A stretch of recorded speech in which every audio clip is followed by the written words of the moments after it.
IB Nation, welcome back to the Irish Breakdown Podcast. We are live here on a Wednesday, which typically would be midweek rundown for Brian Driscoll on a solo show. So I know some of you are tuning in right now and saying, why is Ryan here? Why is he here? Well, scheduling, and we'll talk about the scheduling, not issue, but just kind of reformatting of this week. So originally, I was supposed to be on the Tuesday night IB Nation Sports Talk show.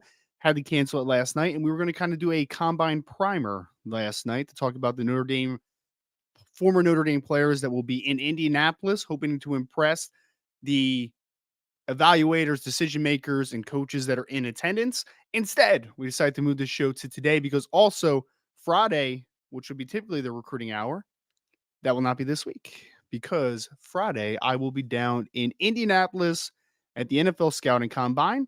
I will actually be there. I'll be leaving tomorrow morning on Thursday early. So I'll be having coverage for you guys the rest of the week in Indianapolis. So the 8 Notre Dame prospects for the 2022 NFL Draft that are on tap to do on-field drills and medicals and team meetings, I will be there to interview them, to break them down, see what the latest buzz is. All that stuff you will find at irishbreakdown.com, but also boards at irishbreakdown.com. I'll be having a few little recruiting tidbits. I'll also be dropping some videos daily, just kind of some impulse things and some quick hitters. And the only people that are going to get that are the premium subscribers at boards.irishbreakdown.com. So you should go right now and make sure that you sign up to the premium message board, because that's where all the latest intel for the Notre Dame prospects in the 2024 draft will be. So today is my show, my friends. I'm going to break it down a little bit like Brian usually does. He, I know, typically has like 3 or 4 topics he talks about on Wednesdays, and he breaks down a flurry of kind of different topics as well. They're usually somewhat interrelated, but not always interrelated. So we're going to talk 4 different segments today. 1, I'm going to talk about the latest in defensive back recruiting in the 2025 recruiting class. Obviously, I'm sure some of you are aware, if you are avid followers of the recruiting circuit, that Devin Williams, star defensive back out of the state of Georgia, has committed to the University of Auburn the other day. So we want to talk about what that means for Notre Dame, how big of a deal that is, where Notre Dame is going to turn to next, what the numbers are still going to be in the secondary. We'll hit on all that in the first section. Number 2, we're going to hit on the Notre Dame Combine preview. So I'm only going to talk about Joe Alt, Blake Fisher, Sam Hartman, Audric Estimé, Jean-Baptiste, Marist, Liufau, JD Bertrand, and Cam Hart, the 8 players that will be in Indianapolis to test out their skills in front of all the NFL personnel that are in person this week. And then number 3, I'm going to take it a little bit more full scope. I hope you all are draft fans out there. If you're not, you're going to have to deal with it for a little bit, because I'm going to do a couple topics in just general NFL draft for the Scouting Combine in section 3. Just talk about some things I've been kind of curious about, some positions that I'm excited to see, kind of some questions to kind of highlight how important the NFL draft process is when it pertains to the Scouting Combine each and every year. And then number 4, of course, we'll hit a mailbag. So I see everyone's got a bunch of mailbag questions already in there. I got double-digit questions already before the show even started. So keep throwing in the mailbag questions, because I'll be here as long as y'all want me to be here. So that's into for the show. We're going to get in, though, to defensive back recruiting in the 2025 class here in a second.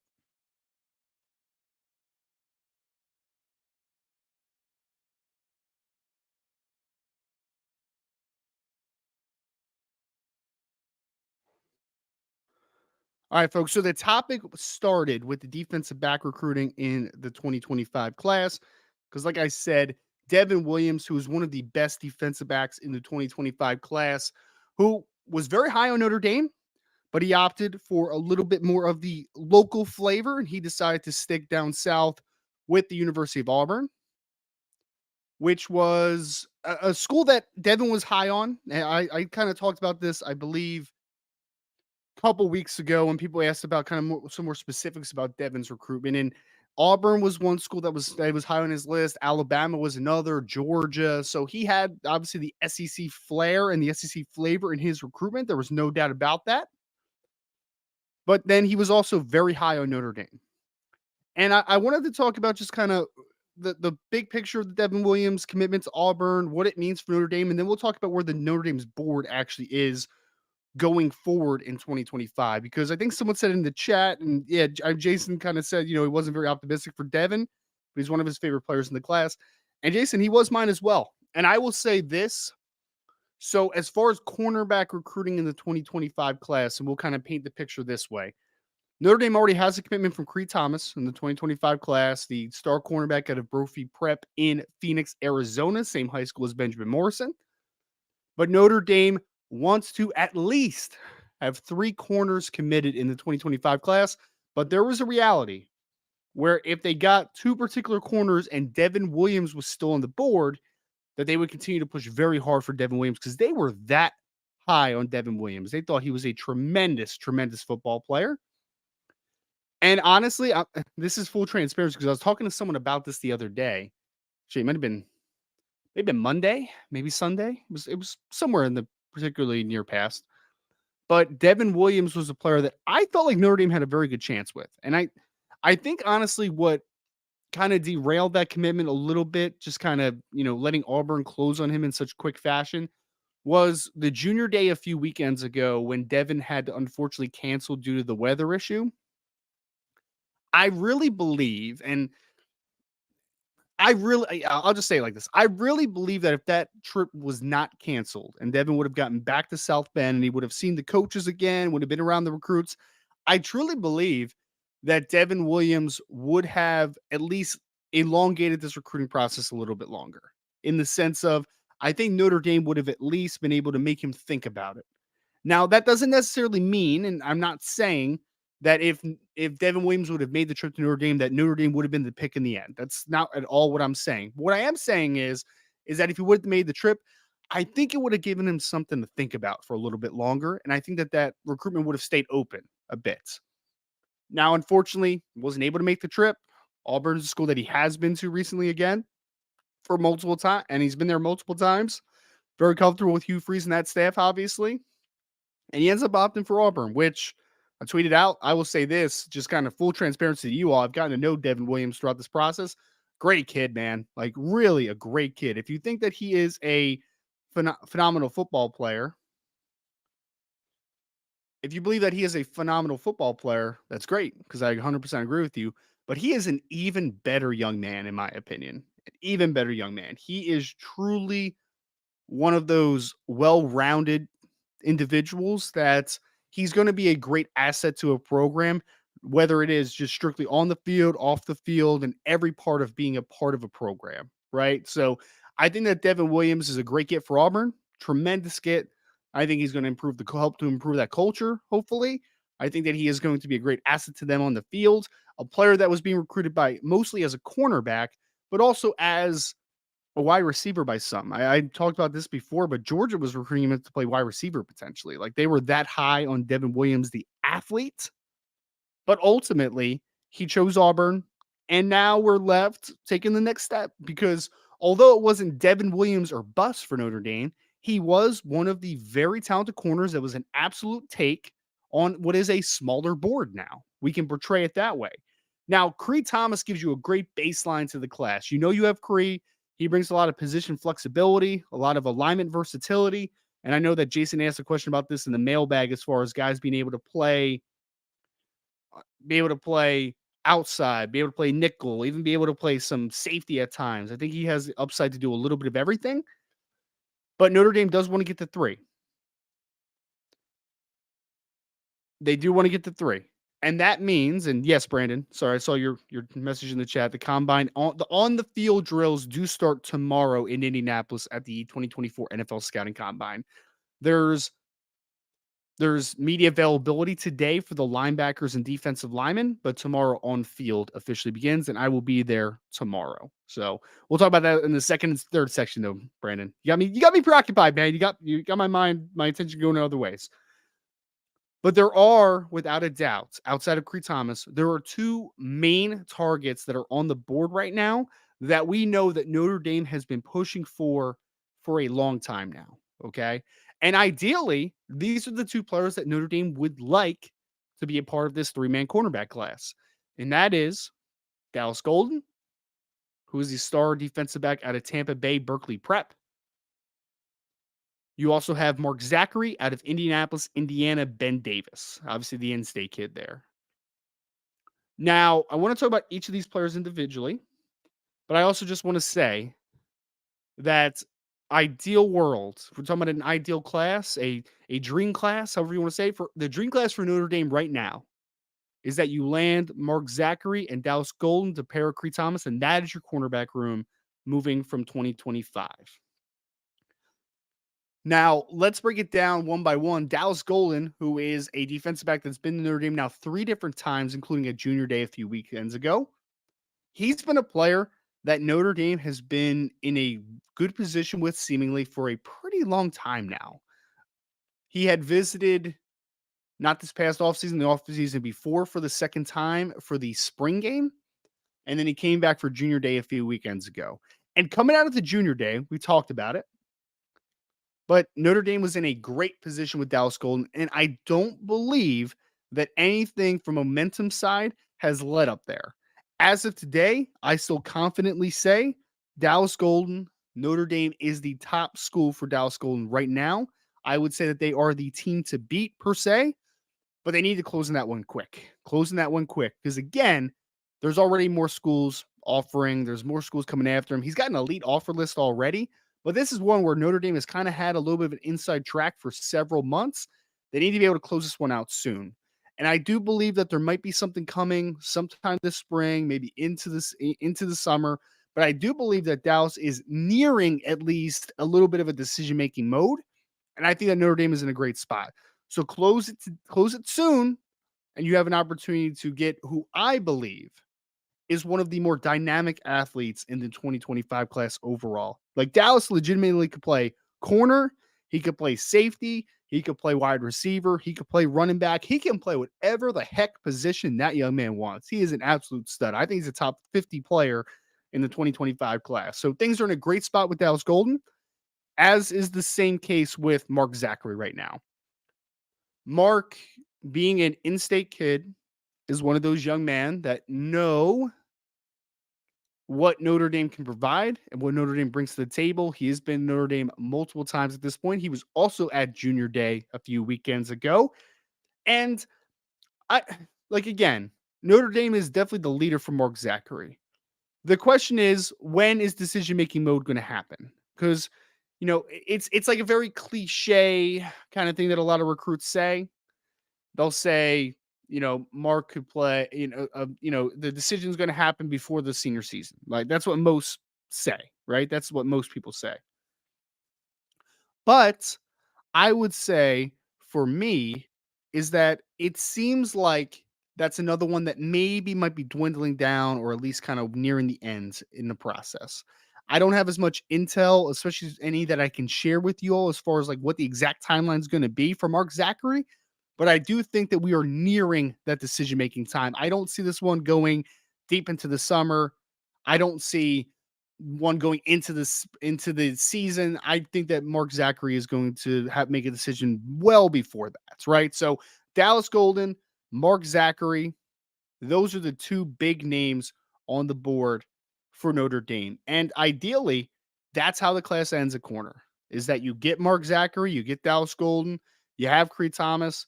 You can kind of be very versatile on the back end with a couple of those players and be able to use them in a bunch of different spots. Now, I do think it's smart because I think that this is kind of what's happening on the board right now for Notre Dame, is that I do think that they're doing their due diligence in some potential, I don't want to call them backup options, but other options that are on the board. They've been adding guys over the last few weeks, like Tristan Haynes out of Oklahoma. They just added Dalen Penson out of Georgia, who's a very fast riser in the class. I think he could be a nickel. Like he kind of reminds me stylistically a lot of what Devin Williams would have brought to the table. Now, I think Devin obviously has actually played a lot more corner than what Dalen Penson has, for instance, right? But ultimately, he is that quick twitch, fast athlete who's a little bit smaller, but can play inside and play a little bit of nickel. So guys like Dalen Penson, Tristan Haynes, I think that Notre Dame is still making sure that they have options on the board just in case something doesn't go right. You don't want to leave yourself out in the cold with not great options that are left on the table. So Notre Dame's cornerback recruiting in general is in a very good spot. I think that they are the leader for both Mark Zachary and Dallas Golden, but I do think there are some other interesting options that are potentially still on the board. Now let's talk about safety real quick because this is no question a one person. And Brandon, can Penson play safety? I mean, maybe. I mean, he's only 160 pounds right now, though. I did like a little bit of the physicality I saw with him on film, especially the one play where he's playing from pursuit and he forces the fumble near the sideline. But I would say more nickel than safety right now. I mean, I would just need to see him add a decent amount more weight before I can say that he's definitely a safety. Like I'm not sure about that one yet. He's 160, 165 pounds. So we'll see how his body develops. Maybe even grows another inch. I mean, he's only a junior in high school, right? So anything's possible. But I would say more nickel outside corner than safety as of today. But we'll see how bodies develop. But speaking of safety body types, there's a young man that's still on the board for Notre Dame at safety in the 2025 class. Now let's start with obviously the easy ones. Notre Dame has Ivan Taylor, star defensive back out of the state of Florida, out of West Orange. They also have Ethan Long, who's out of Brunswick School in the state of Connecticut, that are committed to Notre Dame in the 2025 class. Now, main priority number one for Mike Mickens, now taking over the full secondary, folks. Main priority, make sure that both those players are solid. We've had several pieces now, a couple intel pieces on the board over the last couple weeks. As of today, I would say both players are very solid in their commitment to the University of Notre Dame. If anything changes, in the future, first place to know is boards.edgebreakdown.com. But as of today, sounds like from the Notre Dame side of things that they feel very good about where things are with both those players. And I've been able, obviously, to talk to Ethan, been able to talk to Ivan. And, Ethan from the jump was just kind of super solidified, right? Ivan was solidified, but you could tell that it was really kind of tugging on him a little bit because he had a great relationship, obviously, with Chris O'Leary. But as of today, not worried about either player not being in the class for 2025. So any decommitment talk will have to wait until anything actually happens or if things change. Because as of today, feel good about where the commitment from both players are. But regardless of the change in who is coaching safeties in college or coaching safeties at Notre Dame, whether it was Chris O'Leary or now Mike Mickens, Notre Dame still very much wants Jadon Blair, who's a star safety out of Winston-Salem, North Carolina, goes to Mount Tabor, 6'4", 180 plus pounds. I've seen some things listed out now at 190. I've seen him listed at 180, 185. Regardless, he's a very long safety that has a lot of developmental upside. He can add a lot of room to his frame. And he is a player that even after the coaching change, they made very quick to know you're still the guy that we want in this class. Very much. And he brings a different body type and dynamic that Ivan Taylor doesn't bring to the table. And it's not any better or worse. It's just very different. We're talking about Ivan Taylor, who is 5'11", 6 foot, about 175 pounds. Then we're talking about Ethan Long, who's 6'2", 185 pounds, which is a pretty big safety. But then we're talking about a kid that's 6'4" with a lot of length that he brings to the table. He's a very unique player, very unique body type. A lot of people that are obviously just going to look at the size and compare him to Kyle Hamilton. And I get it. 6'4", very long, athletic kid on the back end. Parallels make a lot of sense. Now, Jadon is obviously already set up a official visit to Notre Dame later this summer. He is a player that is going to take his official visits and then make a decision before senior year. That is kind of his timeline right now. And I think truly right now, Notre Dame is, despite the coaching transition, I I think they're in a good spot, man. They are. Now, this is not one where it's like Notre Dame, huge gap, tier break, then number two. Like, no, I think that they're fighting with schools like Penn State's. Like, they need to outlast those schools because I think they were kind of coasting a little bit, to be honest with y'all. Like, I think they were just like kind of a really good position, but they were in just kind of like clear sailing. Well, not clear sailing. That makes it sound like it was a slam dunk. It wasn't a slam dunk, but they were in a good spot and they just kind of had to just continue that momentum, right? And then you would have a very good chance to close on Jadon Blair in the end. Unfortunately, with the coaching change, that's one where you have to assess the situation. You have to get to know Coach Mickens on a deeper level. You have to make sure that you understand what they can bring to the table that is just not Chris O'Leary can bring to the table, right? It's the full scope of everything. And I think Jadon and his family very much understand that. And I think they understood that even before the coaching change. But anytime there is a coaching change, you have to reassess the situation. So as of today, I would say top two schools, because I think he just locked in an official visit also to Florida State. There's going to be some schools that are going to be in the running. But if you ask me today, who are the top two schools for Jadon Blair? I would say that it's Notre Dame and it's Penn State. I would give Notre Dame a slight lead, but that obviously needs to be something that you're able to maintain down the stretch because Penn State and some of these other schools are not going to go away. He's a potential elite level safety, possible top 50 player when all is said and done. He's already rated as a top 35 player by I think two different platforms in the 2025 class. So Jadon Blair's legit, folks. He's very legit. Now, kind of my last question I want to end y'all, and I talked about it, I think a few weekends ago, but I started thinking a little bit deeper in this one. And I started thinking, because right now I would say Notre Dame is the leader for Mark Zachary. I would say they're the leader for Dallas Golden. I would say they're the slight leader for Jadon Blair, although that one is more of, you definitely have to close on that one a little bit harder. And I just started thinking about the future of the secondary for a second because we're blessed, man. I mean, when you think back to the 2023 season where we just saw Notre Dame have a top 5 pass efficiency defense, I think they finished number 2 in pass efficiency this past season. You had Cam Hart, who was a very good player for Notre Dame and is going to be at the 2024 NFL Scouting Combine this week. You had Benjamin Morrison, who was a freshman All-American and potential future first-round pick. We'll see as he continues to develop.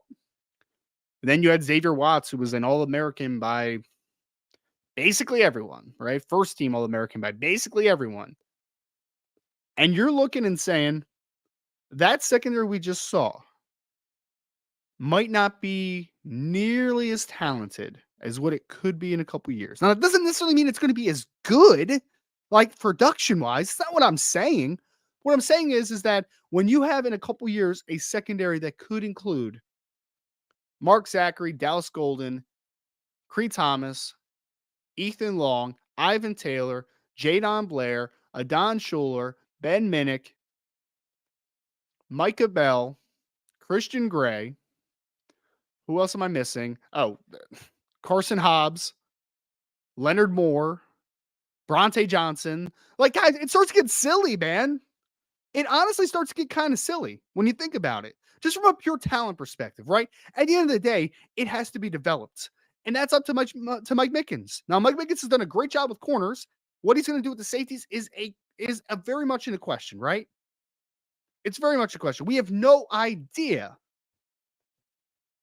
I have no idea how he will do as far as developing safeties. And nobody does.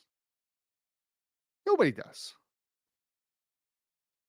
But ultimately, if he's anything close to the developer of corners as he gets at safety, just imagine this secondary in a couple years. Just imagine.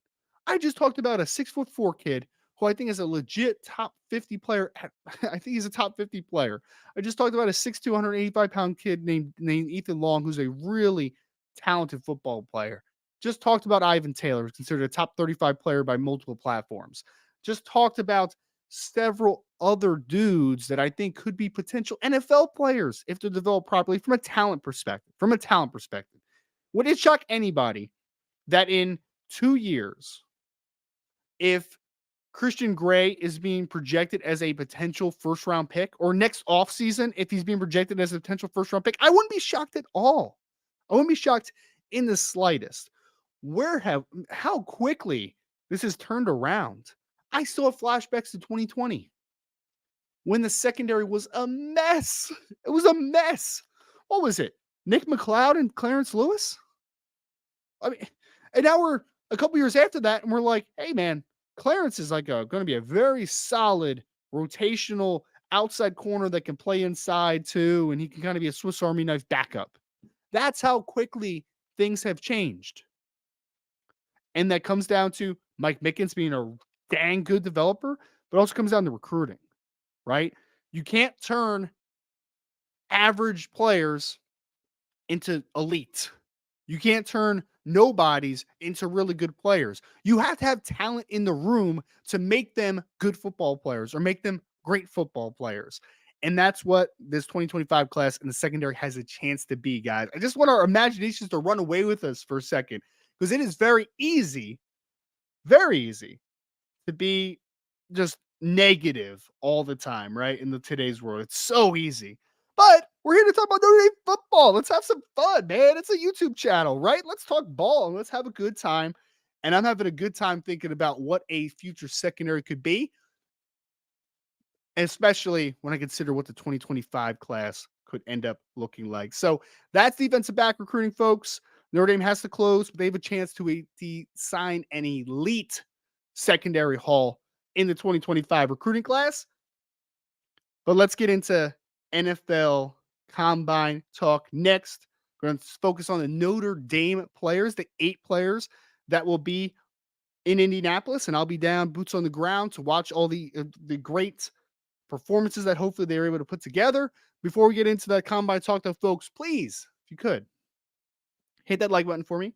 Make sure you subscribe to the podcast. Make sure you hit that notification bell on YouTube. If you're listening to me on your favorite podcast platform, as always, if you could please subscribe and hit a 5-star review and, leave a nice little review in there, say some good words. Oh man, they're so great. You guys are fantastic. You guys are just the most smart Notre Dame people of all time. I don't know. Whatever you guys want to say there, it would be very much appreciated. Also go to boards.irishbreakdown.com where you can find the latest team and recruiting intel.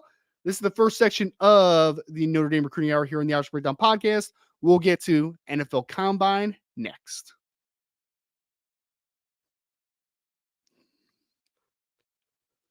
All right, folks, this is my favorite time of the year.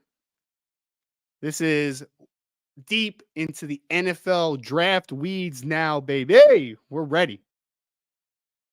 And we've already seen the All-Star game circuit come and go. We had several 5 Notre Dame players, I think.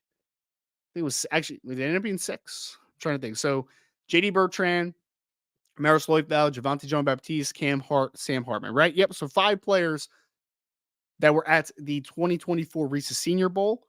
We also are past the 2024 East-West Shrine game. But this is the fun part of the process. After this, it gets terrible, friends. I'm going to give you guys some insight into the draft process if you don't know, okay? All right. Well, Salty, you could say smartest if you want that instead, you smart aleck. Um, so we're in combine time, folks. And I know a lot of people make fun of it, underwear Olympics, film matters most. Who cares what a guy runs in shorts? And I get it. Trust me, I get it. I'm an evaluator, man. So film always trumps everything else. But it's a lot of fun. I mean, again, we're just going to stop being so grumpy all the time and just kind of enjoy some of the greatest athletes we'll ever see, be the greatest athletes we'll ever see, and do some insane things, right? Like absolutely insane. It was not close at all, Raymond. It was not. I had complete control of my mouth, man. I had complete control. I was good. I was good. But this is the most fun time because I'll be in Indianapolis, be able to see some of the great athletic feats that a lot of these great modern day players do. It is just an impressive thing just to be able to see some of these guys. I mean, I remember watching Calvin Johnson. I think I told the story before, but at 6'5", 235 pounds, run 4.35 in somebody else's cleats. It was just like, stuff doesn't make sense, man. Doesn't make any sense. But yet, every single year, we're seeing new things that just kind of make you double take and kind of shake your head of like, how is a athlete able to do that? And that's the fun part of the combine because it's not just about the athletic testing either. It's about the media availability. I'll be able to talk to some of these players, a lot of these players. It's also they have the availability to the teams to be able to sit down with them, do some whiteboard stuff, answer the hard questions. By the way, the medicals are very important, and we'll talk about the medicals for a couple of these Notre Dame players that will be in attendance this week. I love the combine because after this, what happens after the combine? Rumor mill season. 97 different players are going to go in the first round. These awful rumors from these non-legitimate sites are going to start to publish these rumor mill articles, and it's just toxic, man. Like smokescreen season is upon us. And it's not really it's not really fun, to be honest, because then you have to decipher all the smoke and what's real and what's not real. And it's not fun, right? But let's talk about these Notre Dame players that are going to be performing at the combine. And I want to take it a little bit of a different way because I'm going to talk about what's at stake, what's the expectation about each player, all that. But I also ranked it because I think that we need to think of it this way. For the combine, there is going to be players that this is a much more important process for a certain player than what another player does. And I'll give examples of some guys that like they're going to show up, they're going to be there, they're going to look pretty, they're going to go home, and it doesn't affect them at all. Doesn't affect them at all. But then there's other players that, depending how they do, could solidify their status, could verify some information, also could hurt them because let's say they test poorly, and then a team goes back and watches the film and says, "Man, not really. I thought I saw this on film, but then I go back and look and I didn't really see the same thing." This is where the second evaluation process happens, right? Like we always talk about cross checks, and that's where people get cross checked. Like, oh man, I thought this guy was a 4.3 athlete. He goes to combine, runs 4.57. Like, I might need to go back to the film there. And sometimes your opinion can get firmed up or it could change. That's where processes change. So I ranked the players 1 through 8 based upon how I feel this combine process and is most important and most beneficial to. So again, if you guys don't stay up to date on these types of things, the players that will be at the combine this year from position, going from quarterback to all the way down safety: Sam Hartman, quarterback, Notre Dame; running back, Audric Estimé; offensive tackles, Joe Alt and Blake Fisher; defensive end, Javante Jean-Baptiste; linebackers, JD Bertrand, Marist Liufau; and cornerback, Cam Hart. So I want to rank these. Number 1, most important combine performance. And again, I'm not just talking about how fast they run. I'm not just talking about the on-field drills that do start on Thursday, by the way. I'm talking about the entirety of the combine process. Number 1, cornerback Cam Hart is the most important performance of any Notre Dame player at the combine. This is where Cam Hart is, folks. This is where he is. You look at him, and he looks like a first-round corner, just physically. 6'2" and 7/8, right around 6'3", 204 pounds, 32 and 5/8 inch arms, over 32 and a half inch arms, which is very long, nearly a 78-inch wingspan. He looks the way an NFL corner is supposed to look. And then you watch his film, especially this past year, say, man, that's impressive. That's impressive. Day 2 football player. That's what I would say, just based upon watching Cam Hart. Should go somewhere on the 2nd to 3rd rounds, based upon his athleticism and his physicality. But the major question, and this is the starting point, because Cam needs to test well, like every other player that is a skill position player playing corner needs to test well. And we'll talk to some of the numbers I think he should be able to hit. But it's the medicals. First and foremost, it's the medicals. Absolutely. He has now had multiple shoulder injuries.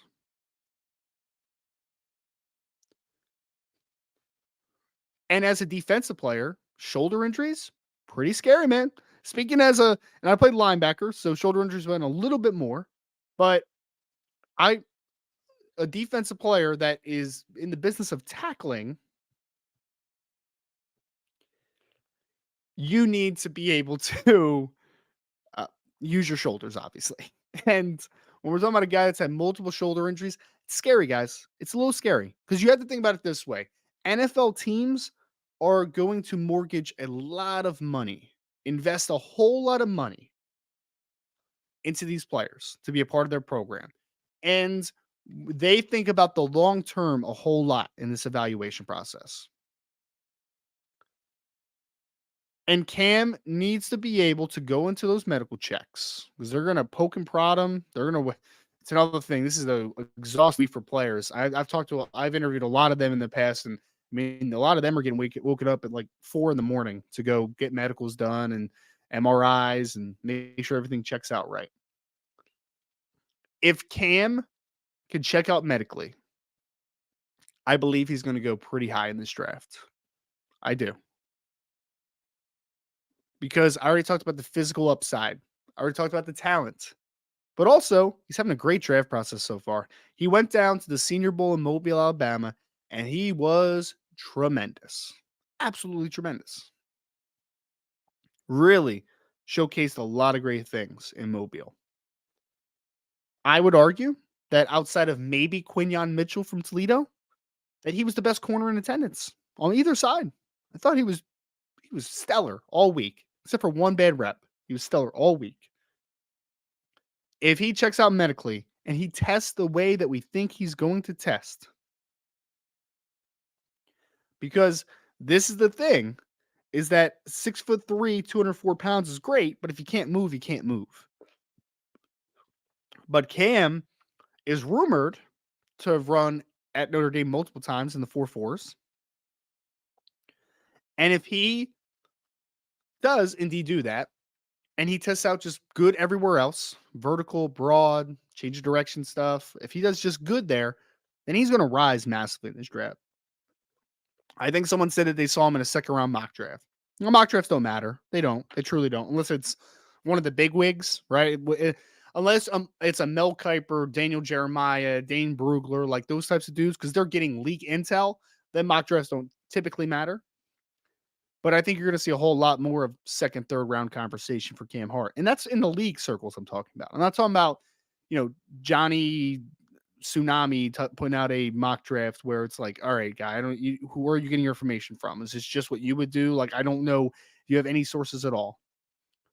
But I think that in league circles, it'll become much more of a general conversation here of Cam Hart that early in the draft. But if the medicals don't check out, then we're talking about him dropping to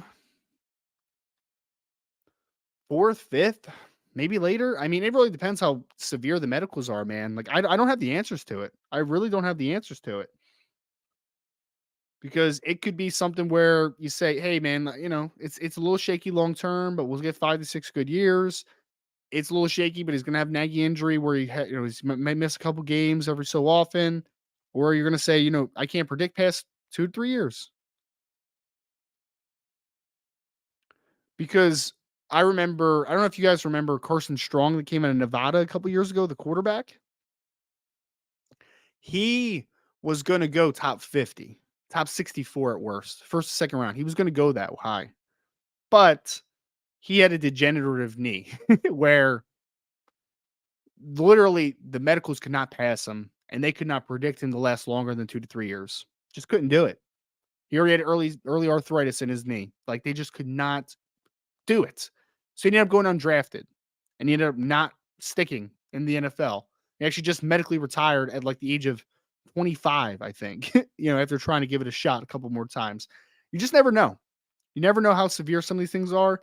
That's the fascinating part of the draft process, is that some of us will never know how bad Cam's shoulders are, how bad player X's leg is, how bad player X's neck is. Like, we don't know. We don't know. But let's hope for the best with Cam, because he is a exceptional football player that has done a lot of great things, man. He's done a lot of great things, and I hope for the absolute best for him, because he's certainly an extremely talented football player. Now let's go to number 2. This was going to shock some of y'all, and I know why it's going to shock you. But I think it's a really important combine for Joe Alt. I think it's going to be very, very important. And I think, but I also think there's a world where Joe Alt could just say, you know what, guys, I just want to, I'm not going to do a single thing, and I'm still going to go in the top 10 of the 2024 NFL draft. And I think Joe Alt could do that. But here's why it's important, because I don't think there's necessarily consensus over who the top offensive tackle on the board is yet. I think there's a majority, at least from people I've spoken to, that believe that Joe Alt would be the first offensive tackle off the board, right? And he's going to go top 10. Regardless of if you think he's offensive tackle 1 or 2 or 3, whatever, he's going to go into top 10 of the 2024 NFL draft. But there is still a potential for Joe to solidify his standing amongst a lot of teams. There are teams like the Los Angeles Chargers who picked number 5, the Tennessee Titans who picked number 7, even the New York Giants that picked number 6 that could be in the offensive tackle market. And while it's not the end of the world if Joe Alt is offensive tackle 2 and goes 3 picks later or 2 picks later, it's still cool to be a first offensive tackle off the board. We can agree with that, right? We can agree with that. He's going to be in competition with Olu Fashanu.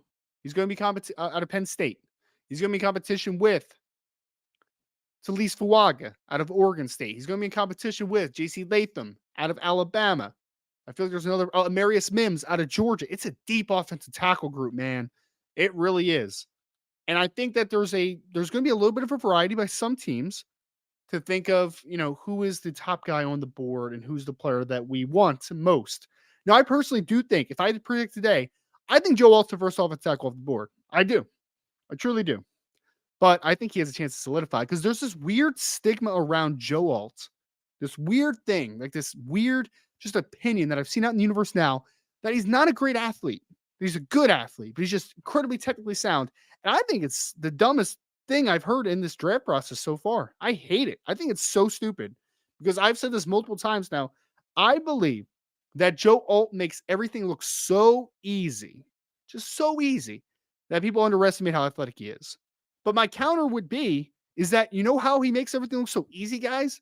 Because he's really athletic, right? Like he's really long. He's really athletic. He's a former high school tight end.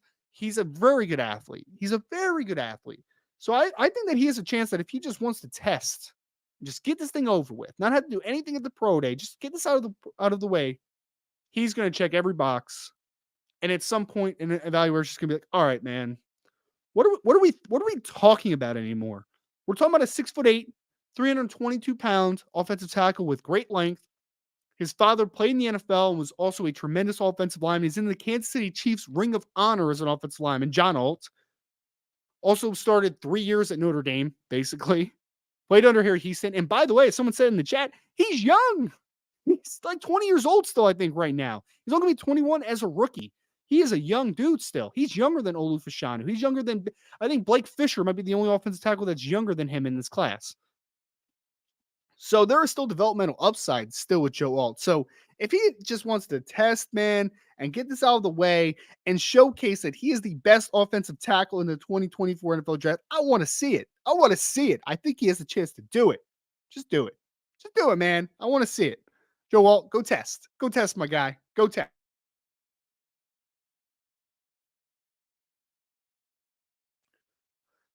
And facilitate and informs, very, very, absolutely 100% true. Some guys don't test well, but I haven't seen anything of Joe that would tell me that he wouldn't be a good tester. I haven't seen anything, but we'll see.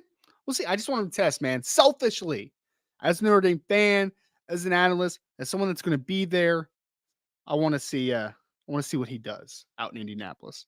Number 3. Let's talk about number 3. Blake Fisher is my number 3. This one is going to be fascinating. Absolutely fascinating. I have heard some very different feedback around. I've heard some teams that really like Blake Fisher. I've heard some teams that have very high question marks about Blake Fisher.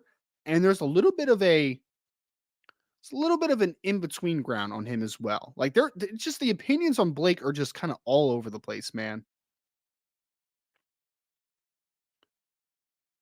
So I've heard from a prominent source that there are third round grades out there in Blake, fourth round grades out there in Blake, basically late day two, early day three grades on Blake.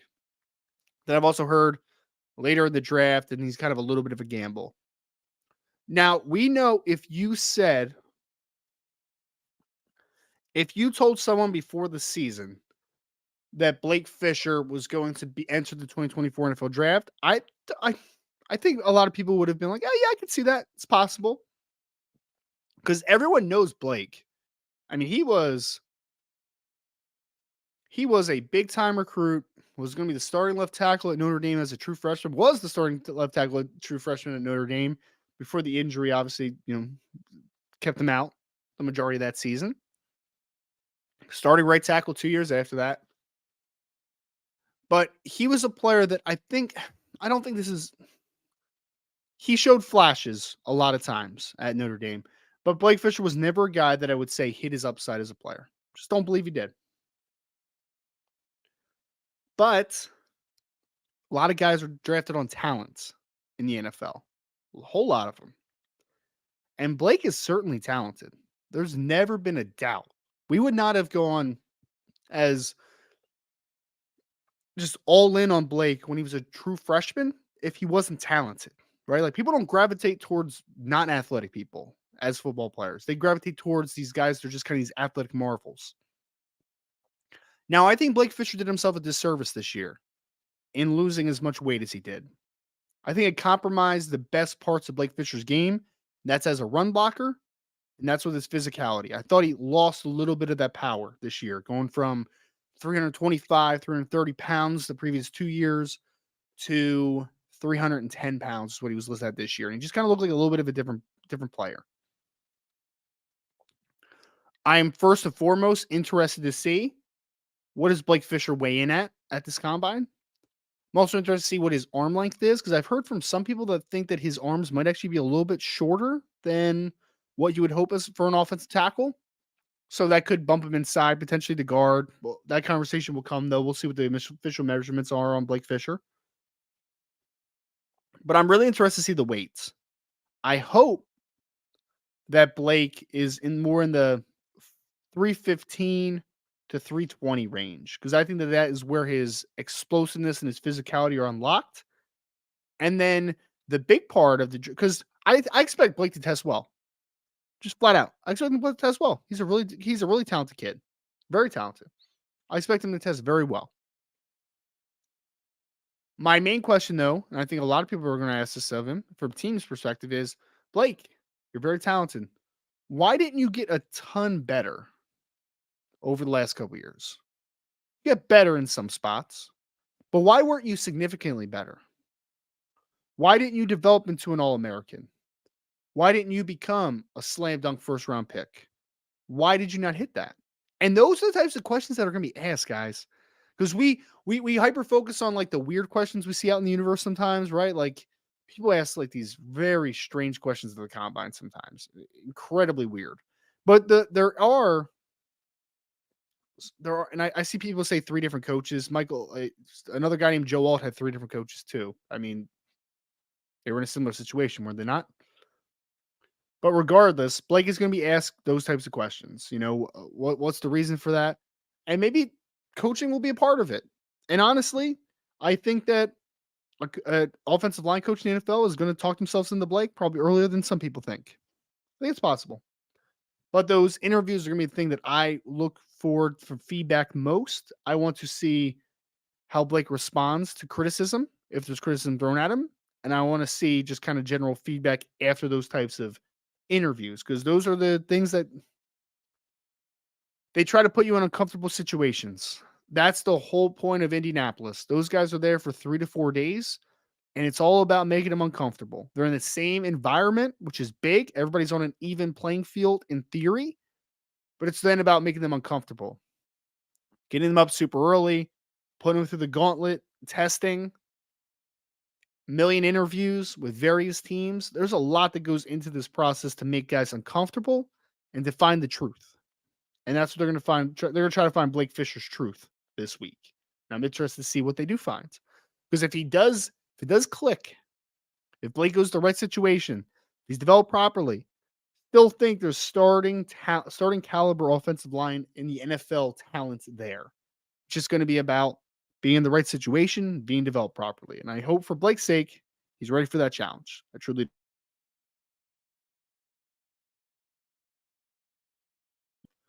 Number 4 for me, Audric Estimé, running back, listed at 5'11 and a half, 227 pounds.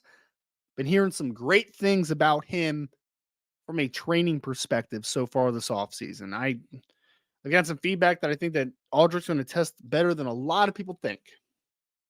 Now, why is this big for Audric? It's huge for Audric because Audric is one of the running backs that has a stigma around him as well. The stigma is just a power back. He's physical, downhill, but can't do much else. I push back on that a lot. I've broken down several games, posted a lot of clips on Twitter about Audric recently. I watched like Stanford, Ohio State, Clemson, some of his better games. I also went back and watched Louisville, which was technically his worst game. I think he only like 10 carries for 20 something yards in that one. So, yeah. And I think that we are understand as a collective, and not me, not even saying you all in the chat. Like, I think that most Notre Dame fans kind of give Audric a little bit more credit than like the national perspective does. But there is a stigma out there that Audric is just kind of this downhill plugger and maybe isn't a ton more, can't affect the passing game a ton, can't be a guy that affects space a ton. And I've seen it in games. I have where Audric is making dudes miss in space. He's redirecting, bouncing, getting to the perimeter, catching the football. And so I think a lot of people are going to ask themselves, how fast is Audric? And it's an easy question, right? Like I just described him as a downhill physical runner.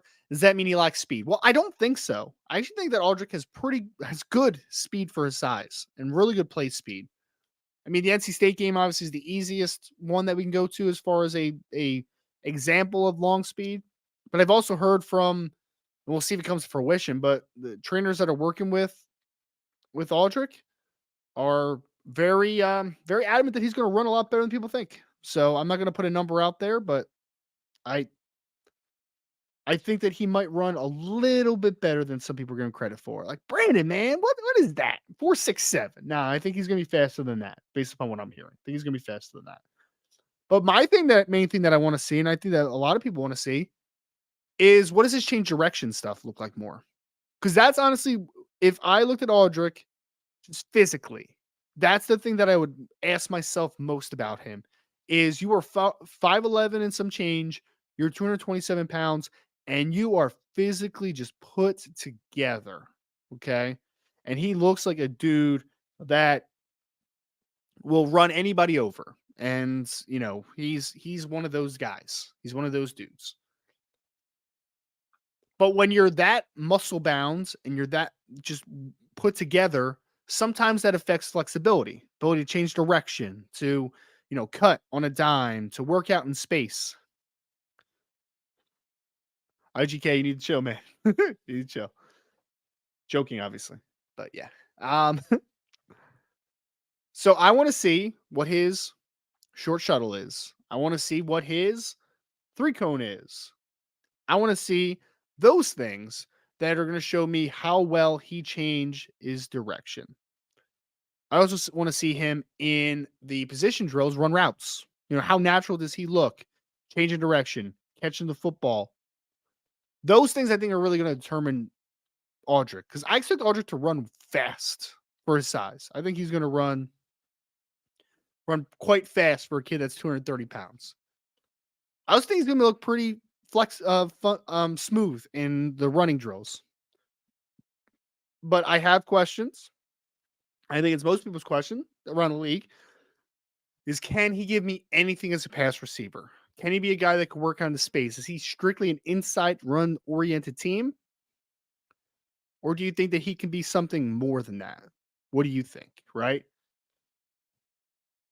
So I believe that those are going to be the make it or break moments of this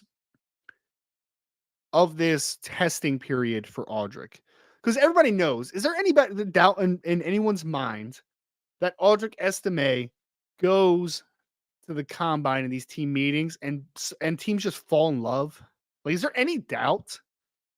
He is such a charismatic kid, such a well spoken kid, that I think everyone's going to fall in love with him as a person.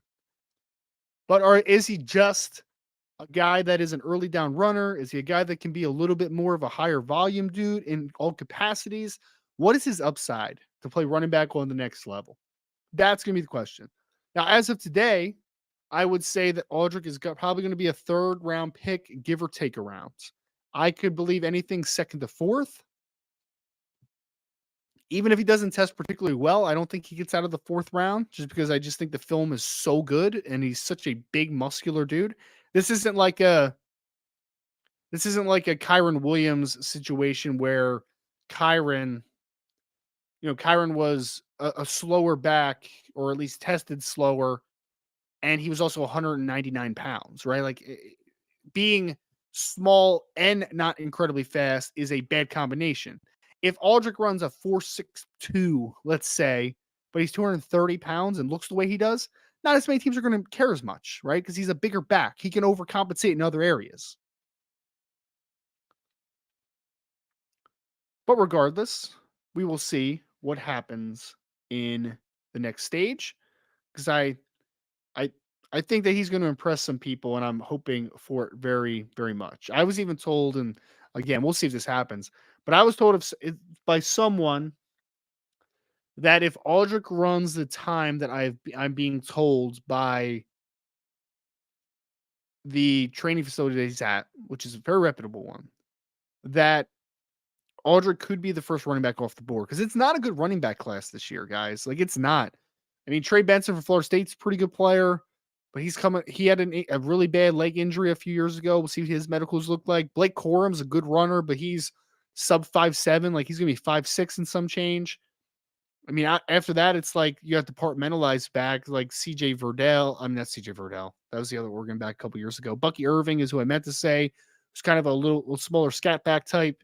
Then you got Braylon Allen, who's in a similar kind of vein as Audric, kind of a bigger back. So let's see. Let's see what obviously, if he can develop into that type of evaluation. But regardless, I think Audric has a big opportunity in front of him.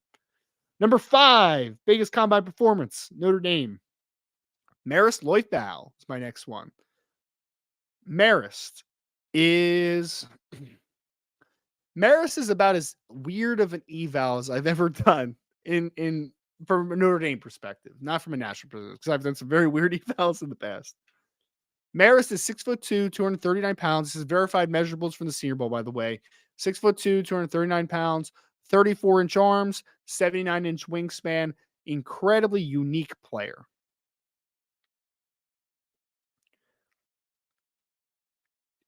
So unique that some of the comps that people have sent me from around the league are like dudes that, like, you just don't think about, right? Like Frankie Liufau was the dude from Carolina. Someone sent me. Another guy said Bobby Okereke, who played at Stanford, is now with the New York Giants, who's a pretty good player.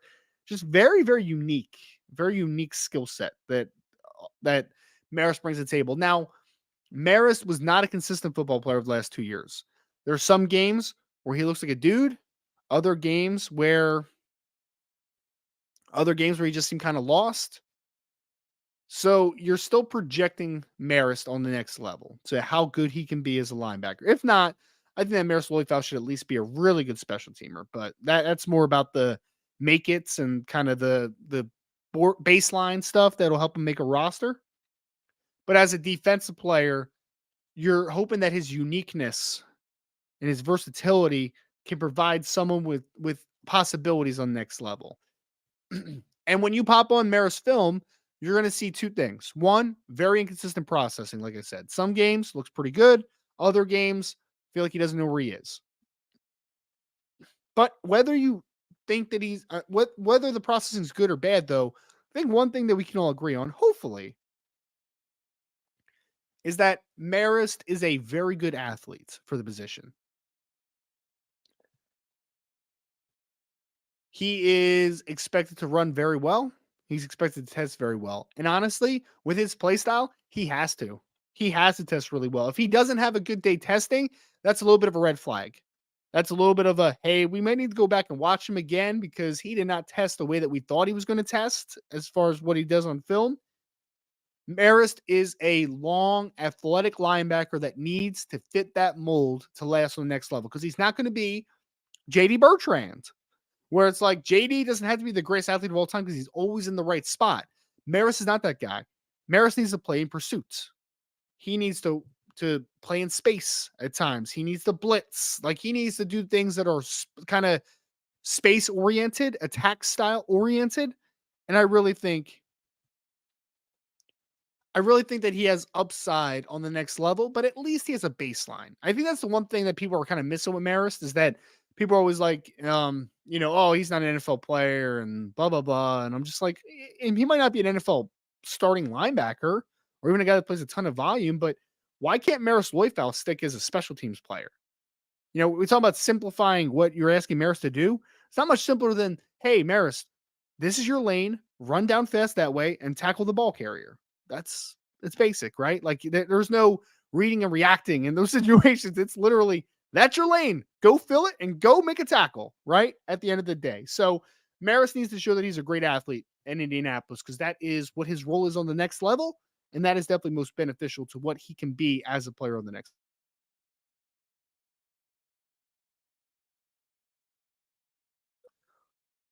All right. Next one. Next one. What am I on? Number 6? Oh, man, I need to work through this a little bit faster, guys. I'm talking too much. Number 6, Jean-Baptiste, defensive ends. I think it's a very important combine for Javonte, man. I think it's very important. So Jean-Baptiste, 6'4.5", 260 pounds, Ohio State transfer, did a great job in his 1 year at Notre Dame. 49 total tackles, 10 and a half tackles for loss, 5 sacks in his lone year with the Irish. Did a really, really good job for Notre Dame this year. Now, and I saw someone ask 40 predictions for Marist and JD. I meant this.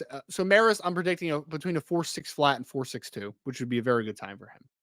4.6 flat to 4.62. I'll get to JD's when I get to JD. So Javonte had a really good season for Notre Dame, but so he was supposed to go to the East West Shrine Bowl. Ended up not participating because he got called up to the Senior Bowl, which I would do the same thing. I would rather play against the big boys. Unfortunately, Javonte did not have a good Senior Bowl. He just kind of looked outmatched a little bit at times. He looked like he wasn't able to counter the best offensive tackles at the event. It looked like length kind of bothered him a little bit. And was he really prepared? I mean, yeah, he was prepared to play in an All-Star game. If he wasn't going to be at the Senior Bowl, he was going to be down at East West Shrine. So he was prepared. He was prepared. Just wasn't very good that week, right? Like he just wasn't very good. He was in a little bit late, if that's what you mean by wasn't prepared. I mean, mentally maybe a little bit, but like physically he was ready. He was ready to go. He was training and everything. But regardless, he goes to Senior Bowl. I think has a very lackluster week. It's not a good week at all. The pre-draft process is a long job interview. You have the film that you put on during your college career. Then you have the All-Star circuit. Then you have the combine, pro day. Then you have the top 30 visits with the NFL teams. It's a very long process. Unfortunately, Javonte just scored kind of low in a part of the process. Now that means that the rest of the process, he kind of needs to pick it up a little bit. He needs to be able to rebound here and have a good showing. Unfortunately, I just don't know if I see a great tester in Javonte. I'm hoping that he's a better athlete just physically than I think he is. because I don't know if you all agree with me or not, but the thing that popped to me most when I watched him was that he does a lot of he does a lot of the little things really well. He's very physical. He hand fights well. He is strong at the point of attack. But nothing about him is incredibly impressive athletically. Like, he's not the twitchiest player in the world. I don't think his closing speed is amazing. It's just he's just a really tough, physical, kind of gritty player. Is kind of how I envision Javante Jean-Baptiste. Now, unfortunately, he needs to showcase that maybe he's a little better athlete than I think he is. Now, I have some prediction articles coming out, and I actually just finished Javante before I came on, and I predicted 4.78 to 4.8 flats, 32-inch verts, right around, maybe give or take an inch. 3-cone and short shuttle are going to be the question marks I mainly have. I think the explosive stuff's going to be fine, but is it going to be at such a level that you're going to get super pumped? And more importantly, that an NFL team is going to look at Javante Jean-Baptiste and say, like, hey, that guy has more upside. We can still develop him. I'm struggling with that one a little bit, man. So that's why I think that I just I'm just struggling with Javante being a riser in this class. And honestly, I wanted to put his number a little bit higher on this because I had him at number 6 most important. I wanted to put him up a little bit, but honestly, I'm just not certain that he's going to exceed expectations in this type of setting. Now, it doesn't mean he's not going to be a good player. Doesn't mean that he won't last in the NFL. I was literally looking at Romeo Aquara's numbers before I got on here because I was trying to look at like some guys that might be like comparable skill sets to like Javante is. And Romeo tested really poorly. Like, his 3-cone and short shuttle were bad. He ran like 4.9 in the 40. Like, he was not a good tester at all. But he parlayed into a very successful NFL career. He had 10 sacks in a season. He had 7.5 in another season. Like, Romeo Aquara was a good NFL player.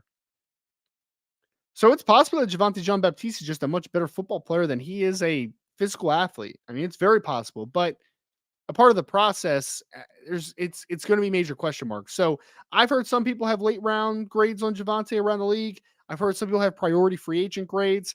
I think he's a borderline draftable football player. Borderline. I kind of lead towards priority free agent, but if he has a nice athletic showing, then I think he started taking himself up a little bit of a notch in the draft process because he's another kid that I expected to interview very well. I expected him. I mean, he's got a great. I mean, we've heard him in just his talks, right, and his media availability. It's a really sharp kid, man. He really represents himself well. So I hope for the best for Javante. I'm just very questioning on just how good of a tester he's going to be at the combine. Number 7, most important. Again, we're out of 8 players here, so we're nearing the end of these last couple guys are not really that important as far as the impact their combine performances can have on their draft stock. It's more how we can kind of reference this. Number 7, Sam Hartman, quarterback. Look, guys, Sam Hartman has a opportunity in front of him because there's a couple kids. So the top 3 quarterbacks potentially in this draft, Caleb Williams, Drake May, Jaden Daniels, are all not throwing at the combine. So you're losing arms in this class. There's only going to be so many balls to throw around, man. And that means that Sam Hartman is going to be one of the players that he's Sam Hartman is going to be one of the players that is going to have opportunities to show that he can, he can throw well. That he can impress evaluators in attendance. But he's lower on this because it's not necessarily I expect him to throw well on air, but he's not going to do anything else physically that is going to just make your jaw drop, right? He's going to be 6'1". He's going to be around 210 pounds. He's going to have fine thresholds, nothing spectacular. He's not going to test exceptionally well. I did his kind of guessing as far as what I think he's going to run and test. And I just think it's going to be fine. Like, it's not going to be anything special. It's going to be okay. It's not going to be anything that really pops for you, though. But I think that the part of Sam Hartman's process that is more important, because he projects as a late round potential backup at the next level. His most important part of this process is going to be the meeting rooms, the whiteboard session, being able to showcase his football IQ, his leadership qualities, him as a person. That's going to be more important than what he tests at. I mean, I think he's going to run 4.8 something. I think he's going to have a okay vert, maybe 30, 32 inches. Fine. Like, testing wise, it's going to be passable. It's going to be fine. but it's not going to be great, right? Like it's just not going to be exceptional. But it doesn't necessarily have to be, though, is also the other side of it. Because he's, again, if you're talking about a borderline draftable player that's probably a backup in the NFL in best case scenario, you just need him to be solid. You need him to be just requisitely good. You don't need him to be a star. You don't need Sam Hartman to be a star. So Sam comes in at number 7. Again, not a lot to gain in this process as far as the combine. I just kind of think he is what he is at this point, which is fine. Nothing wrong with it. Just it's kind of the world we're in right now with Sam Hartman. Number 8, JD Bertrand. I, I think JD has kind of solidified who he is at this point. I don't think there's much that's going to happen at the combine that's going to be like, oh man, move up boards. Oh man, let's go double check. I think JD Bertrand is going to be drafted on day 3 to be a backup Mike linebacker on the next level potentially and play some special teams. And that's nothing wrong with that, baby. Right? Nothing wrong. It's a nice living. It's a really nice living. I think he's going to run pretty well. I had him 4.68 estimated in the 40. We'll see if I'm right or wrong. But I think he's going to run pretty well in a straight line. I don't think any of his short area stuff is going to be exceptional. I think it's all going to be passable. I think he's going to look fine in drills. I think he's going to be a great interview. I think he's going to do really well for himself from the talking ball sort portion and drawing stuff up on the whiteboard and doing all that cool stuff, right? As far as I'm a grinder, I'm a student of the game, and it's important. You know, I'm joking about it, but it is also very important. But I just think JD kind of is what he is. You know, JD at Notre Dame was exactly what JD was at the Reese's Senior Bowl, which was solid, right? Like he was a solidly good player. And that's what he needs to sell himself as. So I just don't think that there's going to be a ton at this combine that's going to be like make or break for JD Bertrand, rise up boards, fall down boards. Just think he is kind of what he is. And again, there's nothing wrong with being who you are. Because I think what JD Bertrand is a potential stick on a roster for a long time on the NFL level. That's what I think of JD. That's what I think he's going to show out in Indianapolis.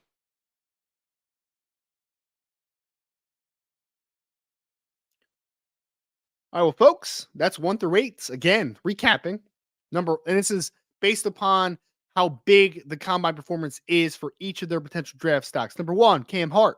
2, Joe Alt. 3, Blake Fisher. 4, Audric Estimé. 5, Marist Liufau. 6, Jean-Baptiste. 7, Sam Hartman. And 8, JD Bertrand. I'm going to get into a little bit of some more broad combine talk next, folks. Before I do, if you could just hit that like button for me, be very appreciative. If you get that notification bell, would it be even more appreciative if you can make sure that you're subscribed to the podcast, triple up the appreciation level. If you're listening to me on your favorite podcast platform, please subscribe there. 5-star reviews are very much appreciated on there as well. Go to boards.outsbreakdown.com, sign up for the message board, make sure you get all the latest team and recruiting intel. And I'm going to talk combine next here on the Notre Dame Recruiting Hour on the Irish Breakdown podcast.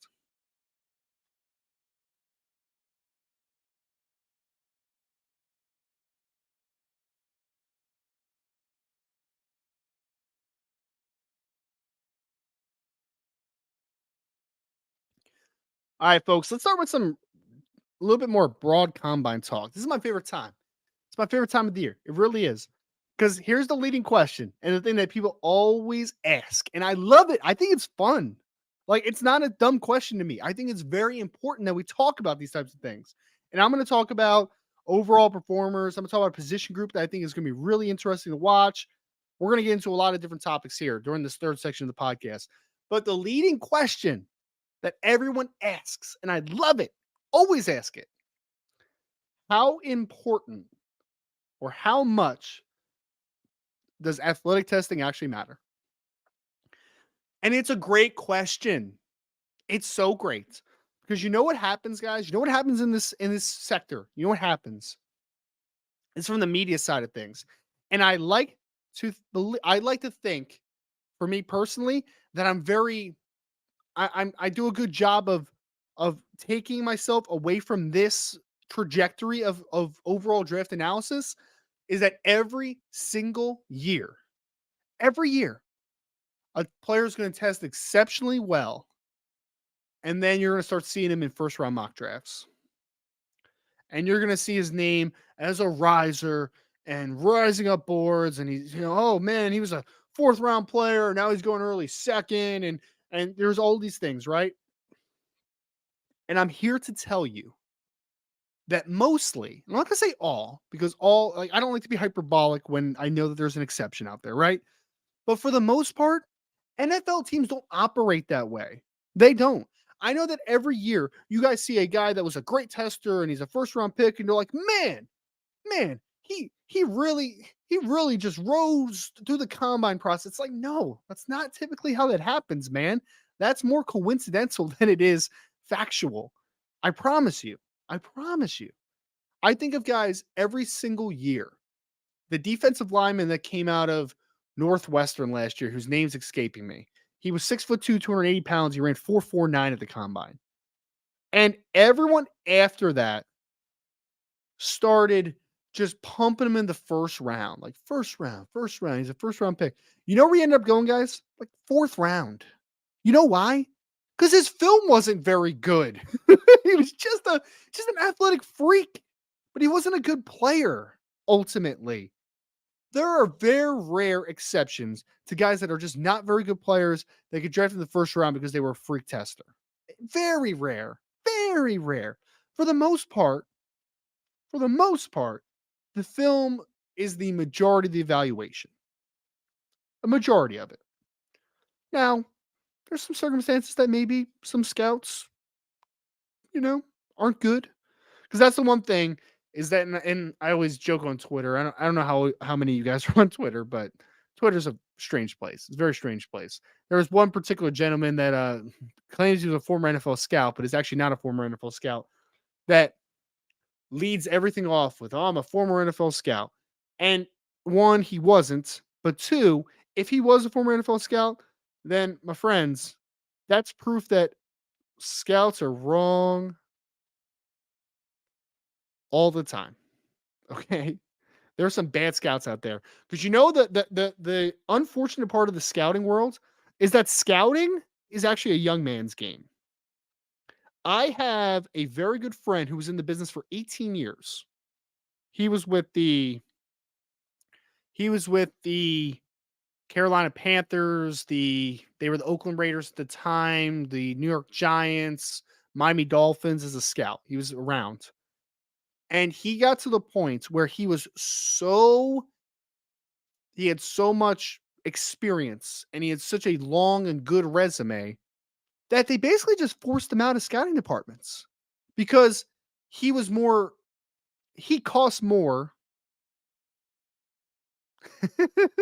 Thank you, Lucky Ducks. I appreciate you, sir. He's an idiot. He's an actual idiot. Um, but 18-year scouting vet, had a great resume, but he was more valuable than what people deem scouts to be valuable. They weren't going to pay him anymore, guys, up to the standard he was. So, you know what they did? They forced him out, and they got young guys that are just, they went to the scouting academy or they were in a recruiting office for a little bit. And, like, I'm sure they're fine, but, like, you can't tell me that they're better scouts than my buddy that had a great resume for 18 years.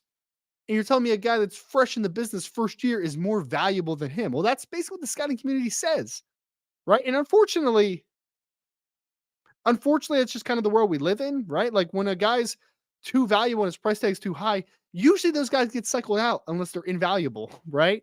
And that's the scouting world we're in. So, yes, scouts make mistakes. They 100% do. It's already a subjective business to start with, but then when you throw subjectivity with inexperience, that's when a lot of holes happen, right? That's when a lot of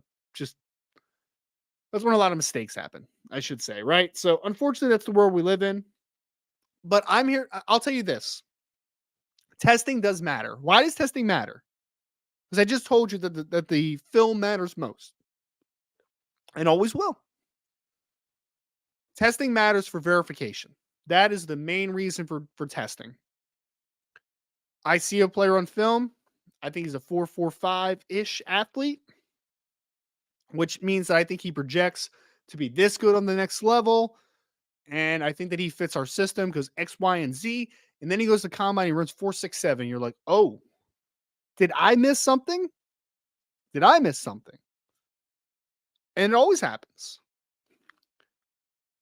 I do it. I literally do it because this is what this process is for, right? You always double check yourself, always.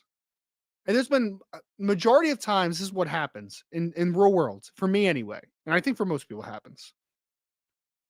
I watch a player, I estimate he's this.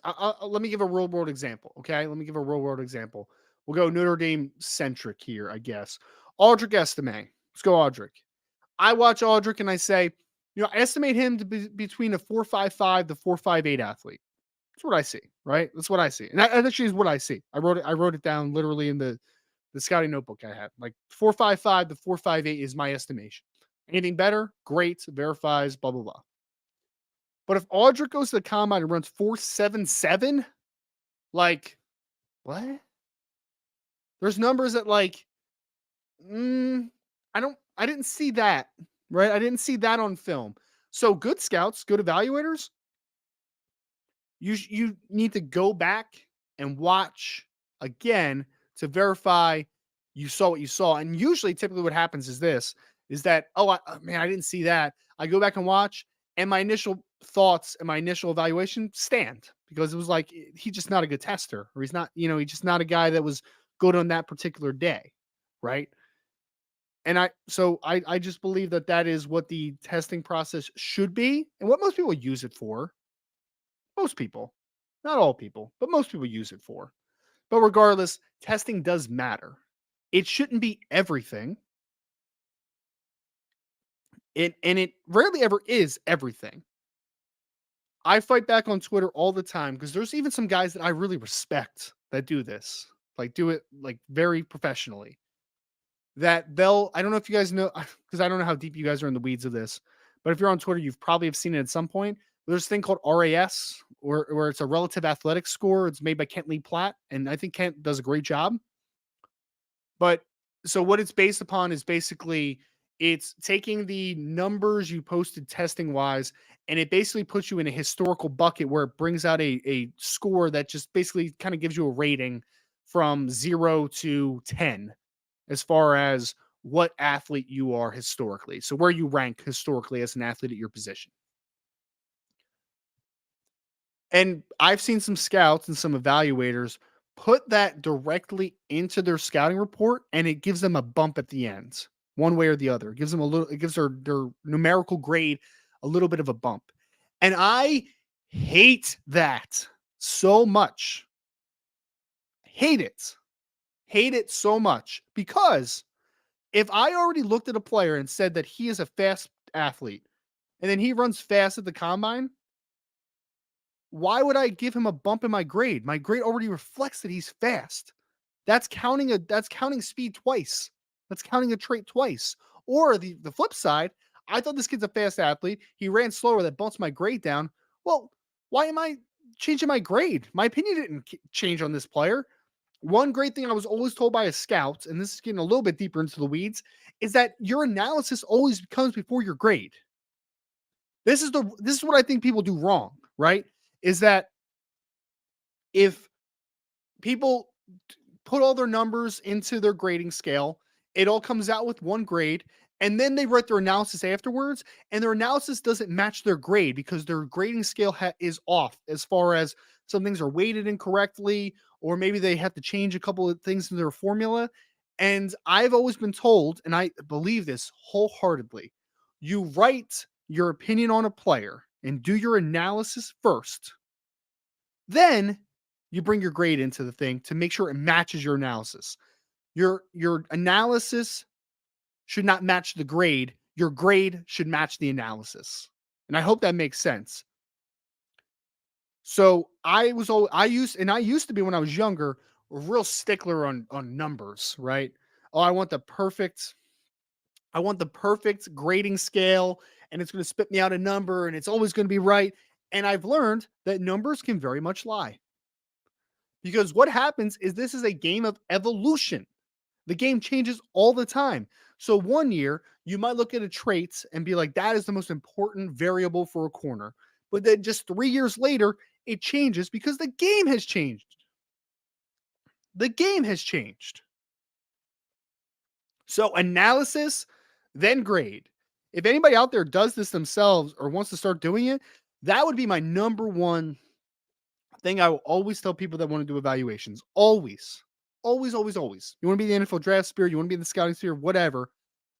Write your analysis, write your summary, write your report, and then on your grading scale, let the number match the analysis. Because I'll tell you this, I've heard some stories about this type of stuff. Al Davis, who the buddy I talked about before was a scout in Al Davis's office with the Oakland Raiders. Al Davis, when he asks you to stand up and tell him about a player, he doesn't ask for your numerical grade. He says, tell me about this player. Tell me about this player.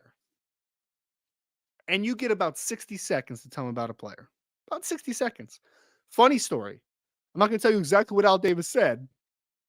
Well, actually, I can. I'm just not going to curse in it. But my buddy, first time he was doing an evaluation, Al Davis asked him about a player. My buddy started, just rambling on about every part of his trait. And Al Davis let him go the entire time. And he started talking for about 3 or 4 minutes, just talking about this player, instead of like the brief synopsis, right? You always hear the one liner in scouting. You just want to kind of hit on it as abbreviated as possible. And if there's a follow-up question, then there will be a follow-up question. But he started going, right? He started going. 3 to 4 minutes in, finally Al Davis looks at him and is like, shut the F up and sit the F down.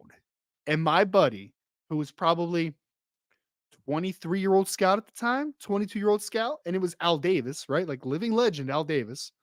May he rest in peace.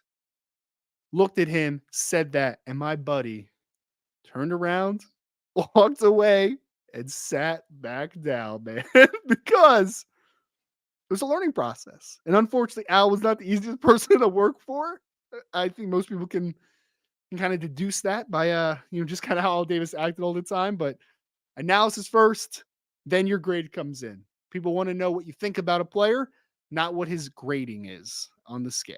Okay, we can talk about the scale after that. But yeah, they heard some stories about Al Davis, my friends. Heard a lot of stories. If we ever have an IB get together, by the way, almost forgot to mention this. I'm gonna put it on the board later, but I'm planning an IB get together probably Saturday night in Indianapolis. So if you guys are close to Indianapolis, get Saturday night on your radar here. Okay, it'll be like kind of one of the last.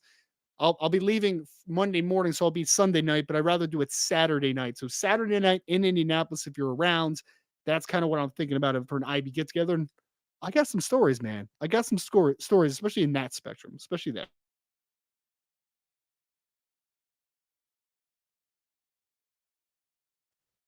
All right.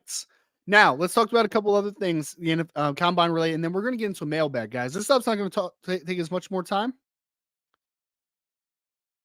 but I want to hit on a couple other things that I think are very fascinating with this year's draft class. Okay, very fascinating. Thank you, Michael. Appreciate you, man. So I want to predict some top overall performers in this class. I'm just going to give you guys a little bit of a taste. All right, a little bit of a taste. Some guys that I know are going to be athletic freaks and kind of test at a all-time level. Okay, all-time level. I'm going to throw out some random ones here. Okay, some random ones. I hope you guys enjoy this part. I don't know. This is my part. This is my favorite part. This is where I kind of geek out about some of this stuff. So we went through recently on the First Team NFL Draft and College Football podcast, the other podcast I do that's NFL draft centric. And we started talking about just kind of predicting some winners of the week, some guys that are going to test really well. I wanted to throw out a couple names, just a couple guys that maybe you guys can have your eyes on a little bit. Maybe they'll make you sound like a smart guy. I don't know. We'll see. I wanted to throw out a defensive end out of Kansas. Name's Austin Booker. Okay, Austin Booker, 6'4.5", 250 plus pounds. He was originally I'm trying to remember where Austin Booker was originally. He was at a different school, then he transferred to Kansas. I can't remember what school it was though. But anyway, Austin Booker, who had a really good year this year at Kansas. He was at the Senior Bowl, played pretty well. I was told by a scout, or actually by an agent originally, and then the scout kind of verified that this is probably true. So at 6'4.5", 250 plus pounds, there were rumors that Austin Booker is going to run a 4.55 or better in the 40 and have close to a 40-inch vert and have some insane short area stuff, like absolutely insane. So he's one. Another guy that I think is going to test exceptionally well. Actually, two linebackers. Junior Colson out of Michigan ran 4.5 something coming out of high school. He is listed at 6'3", 247 pounds. And you also have Peyton Wilson, who Notre Dame fans know from the NC State game, right? Like he's 6'4", 237 pounds. He's projected to run in the 4.4. So he's going to be an athletic freak a little bit. Like he's going to be a kind of a freaky dude. Offensive tackle, Amarius Mims was a guy that I picked as far as huge test. This kid is 6'7", 330 to 340 pounds. And I think he's going to do some absolutely absurd things, man. Like I think he is going to run sub 5 seconds in the 40 at that size. I think he's going to have some short area explosive stuff that's just going to kind of make your mouth drop a little bit. So I think Amarius Mims is another one that is going to do some weird stuff. Theo Johnson out of Penn State to tight ends is another guy that I've heard of some incredible testing numbers. He is 6'5.5". Which, he's even taller than that. I'm sorry. He's 6'6.5". He's 255 pounds. And I know the agent that he works with, and he's been down testing. He might break 4.5 in the 40 at 255 pounds. He might run 4.4 high. He actually broke Mike Gesicki's tight end record at Penn State for 40-yard dash time. And it's a verified electronic time, by the way. He ran 4.51, I believe, and that's before obviously the combine prep and training and nutrition and all that good stuff, right? So he's going to run exceptionally fast, very, very fast. Wide receiver, my pick to be the biggest freak in the class is probably Rome Odunze out of Washington. There are rumors that at 6'3" plus, 217 pounds, Rome Odunze could run sub 4.4 and have a 40+ inch verts.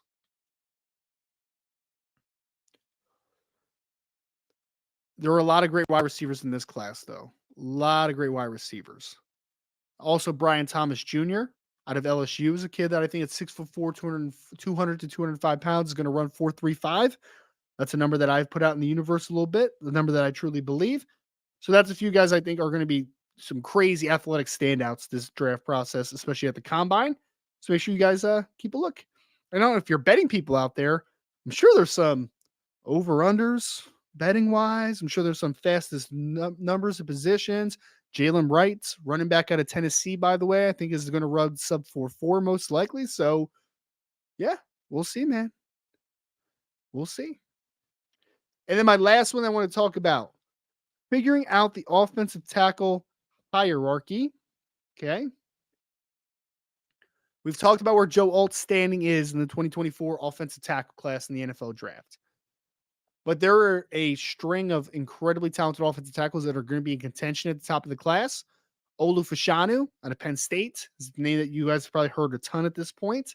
Amarius Mims, who I just mentioned, out of Georgia. Also have J.C. Latham out of Alabama and Talise Fuaga out of Oregon State. Honestly, there are so many different possibilities to how this class shakes out offensive tackle wise. I do believe Joe Alt's going to be number one, but after that, I think Olu Fashanu could be number two. I also think Talise Fuaga could be number two.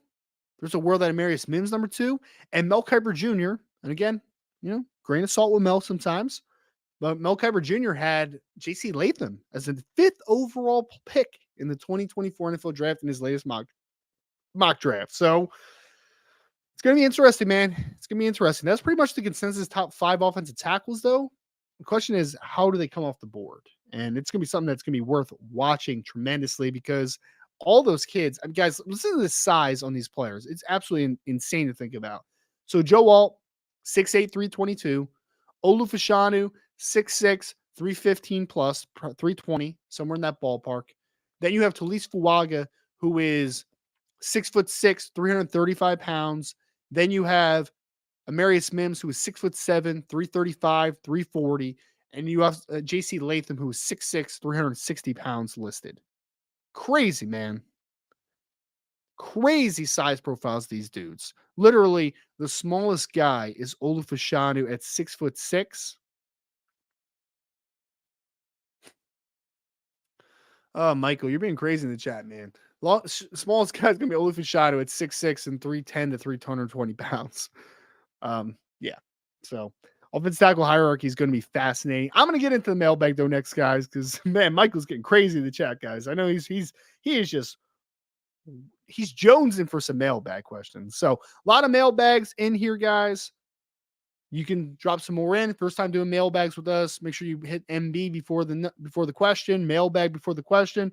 I'll get to as many as I possibly can over the next few minutes. But before I do, hit that like button for me.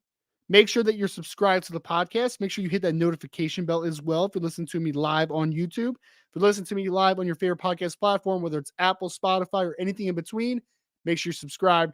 Hit the 5-star review as well and go to board.irishbreakdown.com for all the latest recruiting and team intel. And we'll talk to you again in the mailbag here in a second, here on the Notre Dame Recruiting Hour on the Irish Breakdown Podcast.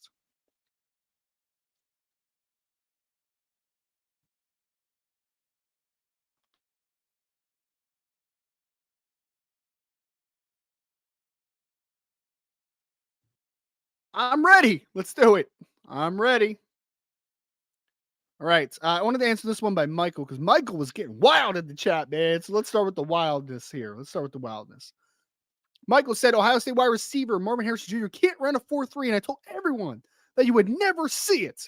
This was media driven narrative per Ohio State, what he wanted to run. Instead, he dodged his evidence. Michael. Marvin Harrison Jr. isn't running at the combine or the pro day because he doesn't have to run the combine or the pro day, man. I get it, man. I get it. You hate Ohio State. I understand. I get it. Trust me, I'm not a big fan of Ohio State either, my friend. But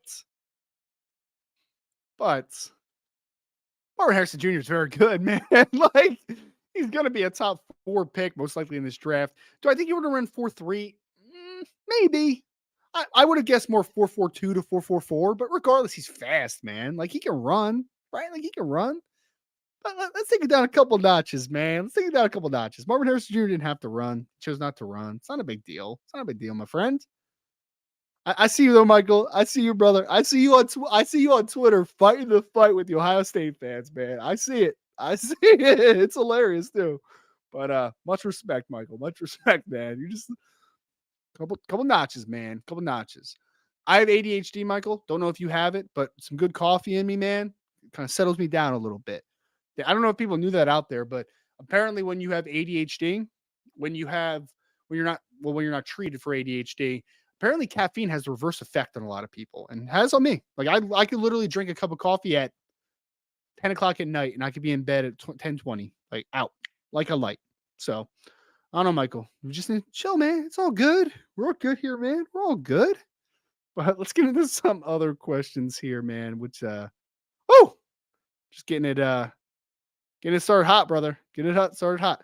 Jason Smith with a question. Does the fact several commits and recruits have position flexibility allow them to over recruit since they aren't pigeonholed onto one position? Absolutely, Jason. I don't even think that's just secondary either. Like because look, Cree Thomas is a guy that I think could eventually play safety. I think he could definitely play inside at nickel. I think he could do a lot of different things for Notre Dame potentially on the next level. I really do.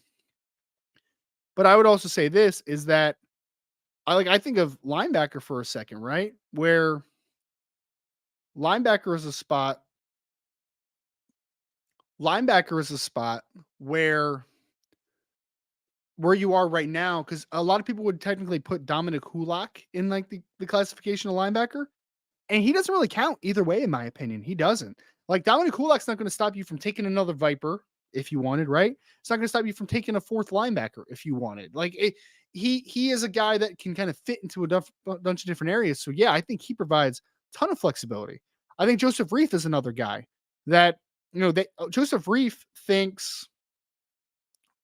People think Notre Dame thinks Joseph Reif is eventually going to be a 3 technique, but regardless, like he doesn't technically. Thank you, Salty. Very much appreciated, sir. But he gives you the flexibility that if you want to keep him at big end, cool. You want him to develop into a 3 technique, cool.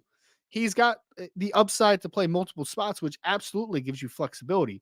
I even think Carter Nelson's one of those too, man, where Carter Nelson, if Notre Dame would have landed him, it's like, yeah, he's a tight end technically, but like he could play wide receiver in a lot of instances too, right? Like he could be a big slot. He could probably be a boundary if he just kept his weight down. Like there's a lot of upside to doing that. And I think that will allow them to over recruit. Absolutely. And I think it's a great observation. I really do. All right, let's go to got a lot of great questions. Man, we got 27. A lot of questions here. Let's try to get them through. Ronnie Reeves. I would love some insight on the basic framework of an in-home visit to recruits. Do they just sell the college and what the kids could do in the program? Do they have stats and film? Ronnie, it varies, honestly. It really does. I wouldn't say that I wouldn't say that there's like a prototype necessarily to how every in-home's supposed to look. Generally, what things you're doing, you're not really focusing as much. I mean, first and foremost, my question would be to you is, are we talking about in-home with committed or uncommitted players? Because if it's a committed player, obviously, it's not as much about football anymore, man. It's about like spending time with the family, eating dinner. They usually play some games and like do that type of stuff. Like they're just kind of enjoying their time together. In-home for players that aren't recruited, then aren't committed, then yeah, it's definitely more of what you're asking about is that you are going to talk more ball. You're going to talk about fit in their scheme and at their school and what their school can bring. So like you're pitching a whole lot more to a kid that isn't committed than a kid that is committed. But I do think that like they generally do have a lot of the same things, man. Like you're still gonna eat dinner together, you're still gonna talk about things outside of football, but it's gonna be a little structured a little bit differently, committed versus uncommitted player. Uncommitted player, you're gonna talk a whole lot more about the pitchy stuff, right? Like the how you fit with this program, what you're gonna bring, what the school can provide, like all those things you generally hear about are gonna be included in that. Film, sometimes, yeah. Film actually, I would say, is a little bit more for committed players. Like I know that there are some coaches that like watched film with players on in homes that were already committed to staff, right? Because then you're really getting into the weeds on like how a guy fits. It's because when you do it with an uncommitted player, you talk about positionally, like we see you here, this is how you would fit and go like that way. And sometimes they watch film, but like watching deep film and like really getting into the weeds of like everything we do schematically, that's more for committed players for the most part. But it's a great question regardless. I hope that answered it. I know it's kind of up for interpretation a little bit, but it's definitely a lot of layers to those types of things. Definitely a lot of layers.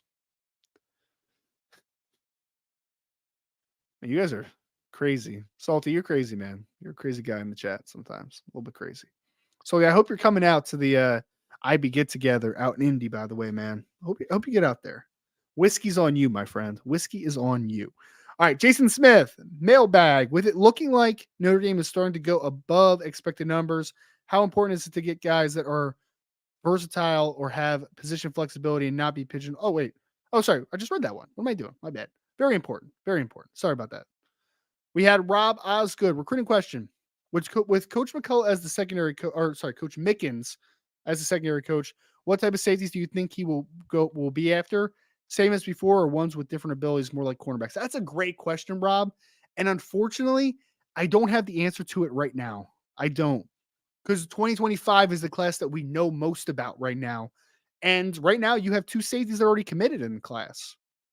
Like Chris O'Leary left them in a pretty good spot, right? Like a pretty good board that he had created at 2025 and with the help of Chad Bowden and the rest of the staff, right? So it wasn't like Mike Mickens had to come in like Mike Brown, for instance, and like pretty much start this from scratch, wide receiver board. You already had two safeties committed, and Notre Dame's only going to go for one more safety potentially in the 2025 class if they can get Jadon Blair. Jadon Blair was already on the board. This full scope of this question will be much more 2026 centric. You have to think that versatility is going to be big for him. Coverage versatility, variability, like those things probably are very much on the forefront of Mike Mickens' mind. But that's just me speculating because he is a cornerback coach, right? So ask me as we see, like when we get to the pot of gold next month, where a ton of offers are being thrown out to 2026 safeties, then let's talk about it then, because then we'll get a much deeper understanding of like what type of safety is Mike Mickens going after, because we're not 100% sure because the 2025 board was already solidified when he got here. We had a question from Presley Laypath. Presley, I've never seen you in the chat before, so welcome, sir. You may have answered this a million times already, but if could add one elite player to this team's roster, which position would you choose besides quarterback? Go roster. So one elite player to this to this team's roster. So 2024 roster, an elite player. It's a great question, man. I think actually that's a really good question. I've talked about offensive tackle. I think yeah, no, I'm gonna go with edge. So my mind honestly went to offensive tackle to potentially play right tackle opposite of Charles Jagasaw. My mind went to wide receiver, even though I think wide receiver is going to be a lot better. It would still be nice to have another dude, a definite, right? But I think defensive end, Viper position would be the spot that I would most lend to. So who that player exactly is, I need to do a little bit more research as far as who are the best defensive ends coming back in college football in 2024. But if you tell me which position, I think it would definitely be defensive end. It would be pass rusher. Caleb Downs is not a bad one, Anthony. So I'm looking at the chat now. Like, I mean, I would love to have a Caleb Downs, but I think defensive end is a little bit more impactful than just adding Caleb Downs because you already are pretty good at safety. You know what I mean? So I would say edge, but yeah, there's a variety there. And yeah, great question though, man. Great question. And Presley, I've never seen you in the chat, man. So hopefully you stick around. Great question. Really good question. IGK, Irish Gordy Not just says they're already a date set for the Indianapolis IB get together. So yes, I mentioned it briefly. So Irish Gordy Not, I'm going to post something on the board here in probably the next day or so. I want to do it on March 2nd, which is this Saturday. It's probably going to be around 8 o'clock because I just want to make sure I can get my work done before I, go out for the night. So location up for interpretation yet. If you guys have any spots that you would recommend, I'm always up for recommendations, but I'm thinking Saturday the 2nd at 8 o'clock at a particular bar or restaurant. So we can work out the rest of them. But if you are free in the Annapolis area on the 2nd, this Saturday at 8 o'clock, I'll be there, man. I'll be there. And Salty's buying drinks all night, he said. So I don't know if he actually said that, but yeah, we'll Salty's got the bill. IGK, if you're coming by, got the bill. All right, let's get to a couple more here. We had Salty actually that said, "How do you think Max Bulla will do as a recruiter, and how does one build this skill over time?" I think Max is going to be pretty good at it because I think the things that you look for in good recruiter, Salty, and I think this kind of answers the second question a little bit too, is one, building a resume. I mean, you have to have something to fall back on, right? And I think that him being at Alabama prior, working with Marcus Freeman, and then seeing the improvements in the linebacker room in 2023, I think that's all really good stuff on a resume for Max. Coach Bulla, I should say. Shouldn't call him Max. I'm not on a first name basis with Max Bulla. With Coach Bulla. I also think there's a relatability part. And I mean, he played linebacker at a Midwest school and was excellent at it, right? Like he's a great linebacker at Michigan State. He also played in the NFL, which is a big sell to kids. Absolutely. And I think I haven't had the opportunity to talk to him, but the media availability I saw the other day, what I've heard from some recruits, seems like it's just a very good, honest dude, man. Like, and just kind of shoot you straight, which is good. But he's also a really good football guy, which is one of the big reasons they were able to solidify everything with Kingston was kind of him sitting down with Max Bulla and getting a deeper understanding as far as like, what can you do for me? And how do I fit in your system? And how do I fit in your linebacker room? So I think all those things long term, as the resume continues to build, as you get more familiar with the trail and the coaches in certain areas and the recruits in certain areas, I think that stuff's all going to help him. But I think baseline, he has a lot of things that he brings to the table that should translate into a good recruiter. Now we'll see. 2025 is going to be a test, because Notre Dame has Josiah Key in the class already, but there's 2 to 3 more linebacker spots potentially in the 2025 class that it's going to have his flavor in it, right? Like it's going to be due to what he did with this board. So I'm very interested to see what Coach Bulla does with this opportunity in front of him. But I do think he does. Yeah. Well, hey Presley, no problem with that, my friends. Welcome to the chat. Coffee for everyone, salty. Yeah, sure. Let's go with that. All right, we had another question. We had Skylar just said, "Is there any update on assistance for Coach Mickens to help with secondary?" Skylar, I haven't heard anything yet. I mean, obviously we've talked about it. I think there's an urgency to get a good GA in there to be able to assist with either the corners or the safeties, so that his time's a little bit more manageable. But we'll have updates with that at boris@outerspeak.com as anything comes across. So great question. All right. We had Anthony Solomon who said, "How do you think Mike Elko will defend Riley Leonard in College Station? Thanks." Well, I think the smartest. I honestly think that this is kind of the manual to stop a athletic quarterback in general. Mix and match coverages, but play a lot of zone. Right? Like if I was Texas A&M, I would play a lot of zone in game one because as of today, you I want to phrase this the best way because I don't want to sound like I'm throwing shade. I think Notre Dame's receivers are going to be a lot better in 2024, but they haven't proven anything yet, right? And the usually the impulse in that situation is to run a ton of man coverage because you can allocate numbers in different spots and you don't think guys can win one-on-one matchups. I actually disagree in this fact when talking about the Notre Dame layer of this though, is that I would just sit back in zone coverage all day and I would keep eyes towards Riley Leonard and try to force him into a bad mistake. Because what happens when you run man coverage is that your eyes get turned to the back of a quarterback a lot. And that's when athletic running threats can really create some big plays, off of scrambles, off of read game. So I would run a lot of zone against Riley Leonard early. I wouldn't heat him up as much. I would try to keep him in the pocket and see if he can dice me up. And if he can, then that's where you need to try to figure something out and try to mix things up a little bit. But until he proves that he can at Notre Dame, I am going to run a lot of man coverage and make him beat me with his arm. Make him beat with me and keep my eyes to him so that he can't create a ton of plays with his legs. That would be my kind of thought process with it. Great question though.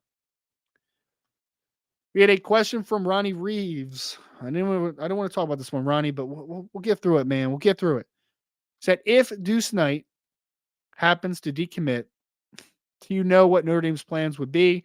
Is there a backup plan that is known? If not, would you like them to try and recruit a flip? Well, I mean, first and foremost, Ronnie, I was hesitant to bring this one up because I just don't think that there's any threat of a decommitment as of now, right? So I just don't anticipate there having to be a backup plan. But in this hypothetical, I truly don't know exactly what they would do. I don't. The only other quarterback that I knew that they were pushing heavy for, and like they were recruiting other guys. It's not like this was like they were recruiting George McIntyre. They were talking to Bryce Underwood. Like they were trying with several other guys. But the two guys at the end of the day, when Deuce committed that Notre Dame was pushing for, was Deuce Knight and Bear Bachmeyer. Now, obviously, the problem is that Bear Bachmeyer is not committed to Stanford. But if I was Notre Dame and let's say Deuce decommitted and didn't want to give Notre Dame a look anymore, would I go back to the well and try to recruit Bear? Like, yeah, I would. I would 100% try to do that. But regardless, I don't think this is a situation we're going to have to talk about, guys. I really hope it's not. Deuce, I think, is a great ambassador for Notre Dame. I think that he hasn't done anything that has made me question his commitment to the staff or to the team. So, not overly worried about the whole Deuce Knight thing, but we'll see if I'm wrong in the end, I guess. But I'm not overly worried as of today. But it's a great question. It's a great question. All right. Jason said, to add to Rob's question, do you think now that Mike Mickens is defensive back coach, we will see more guys cross training with cornerback and safety? Not sure. It's a great question, Jason. I think that cross training is always going to be a part of the conversation, but it takes a unique type of skill sets overall. I think that you'll be open to it is more kind of how I would phrase it. Like corners, outside corners, and nickels, I think is a pretty easy cross train, potentially depending on the body type and the skill set of the corner.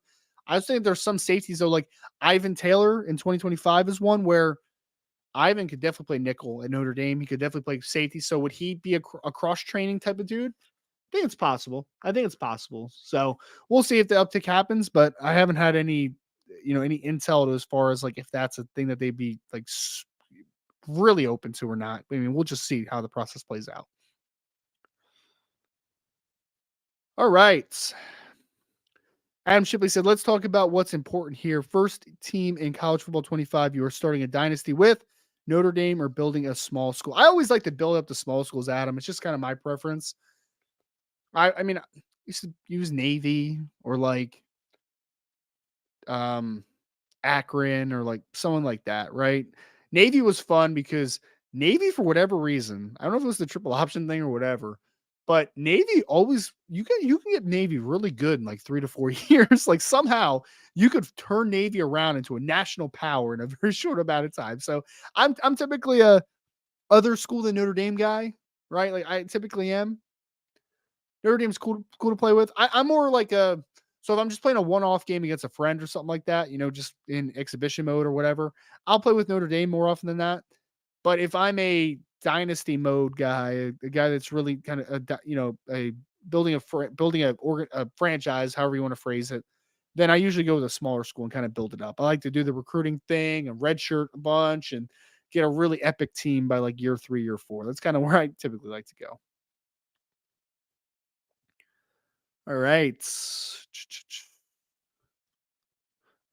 Beef Eater said, "What's it like interviewing a player in his underpants?" Well, when we interview them, for media availability, they're not in their underpants, Salty. They're usually fully clothed. So thank you for your question, though. I appreciate you, sir. Gosh, Salty, you're funny, man. Sexy man. I'm losing my mind. I need a cup of coffee.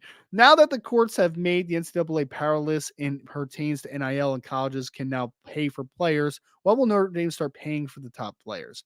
I just don't think they will. Sexy man. Like I think that there's other ways to put your money where your mouth is that are not about upfront pay for play. And I just don't think Notre Dame is going to ever, I shouldn't say ever. I don't think that they're in any near future they're ever going to hit that realm. They will have the collectives, obviously. They will do the NIL game, and I think that's more the thing that you're asking as far as like pertains to NIL and colleges can now pay for players.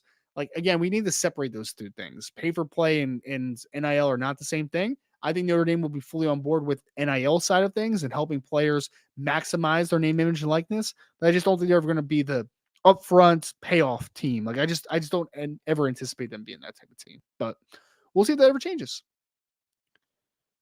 All right, we have Ricky Harris. What's up, Ricky? Said, "Hey, good afternoon, Ryan. Good afternoon to you, sir. Thank you so much. I'm in the process of joining IB Nation. I haven't heard you guys talk anything about Damian Shanklin lately. Are we still in good standing with him?" So I think Brian talked about him on yesterday's show, Ricky, and welcome aboard first and foremost. I think that you were happy that you were be here, man. Happy that you are here. So Damian Shanklin, we've talked about him, and I know Brian talked about him yesterday. So basically, the thing with Shanklin is that I think Notre Dame is still in the lead spot for him, but I do think that there's just I think he's entertaining a lot of other schools, right? Like I think that Tennessee, Oregon are a couple schools that he's maintaining relationships with, Michigan, and I think that there's a thought out there, and I kind of agree with a little bit that if Ohio State does offer when he goes on the visit that Ohio State will firmly be in the conversation, right? So I think it's more just convincing the kid fully that like Notre Dame is the best possible spot for him moving forward. So as of today, would I say that they're the leader? I would, but I just don't think that it's not done yet, right? And I think that as long as it's not done, there's possibilities that a team could come in and could, be in the conversation in the end. So we'll see if they're able to or not.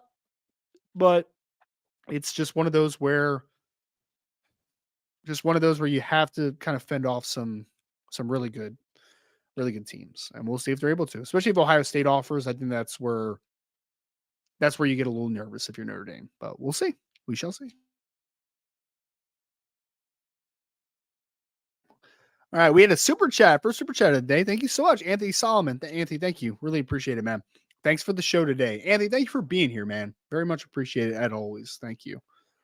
Thank you. Thank you. I hope you guys stay tuned for the combine coverage that I'll have for you this week. I'm planning a lot of fun stuff. So hopefully you are sticking around.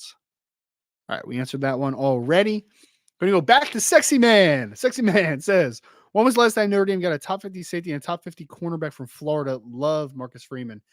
Yeah, I know this wasn't a question, Sexy Man, but I wanted to put this one in the chat because, like, yeah, man, it's it's in the same class is kind of how I would phrase it, right? I mean, like Houston Griffith was like a big dude, right? That they got a few years ago. He was kind of considered that type of dude, but I mean, a corner and a safety, top 50 overall players potentially in the 2025 class in the same year.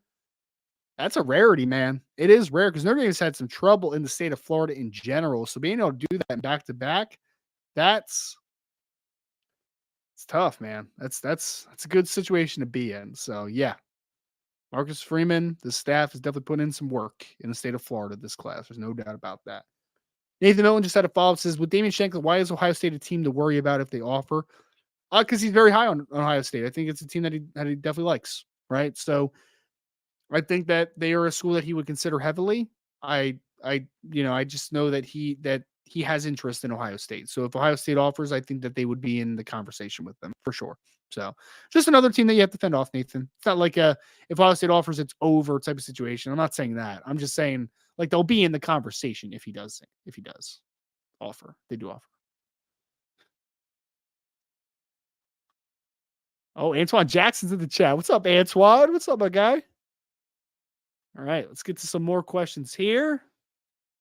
Salty said, what are the advantages and disadvantages coaching and recruiting, if any, of coaching both safety and cornerback? I mean, it's just a time management thing, right? It's like the major disadvantage. I mean, when you're just a cornerback coach, you are coaching that position and I mean, obviously Coach Mickens was coaching the nickels as well, but like you're coaching just corners all the time. When you have to maintain so many different positions, it's about time management, man. It's a lot. And on top of obviously Mike Mickens has his hand in, just kind of the pass game coordinator side of like the coverage, installation stuff, right? Too. So it's just a lot. It's a lot of responsibility. It's a lot of time management stuff. So I think that's the major disadvantage. The advantage is that when you talk to a player about like how he fits as a whole,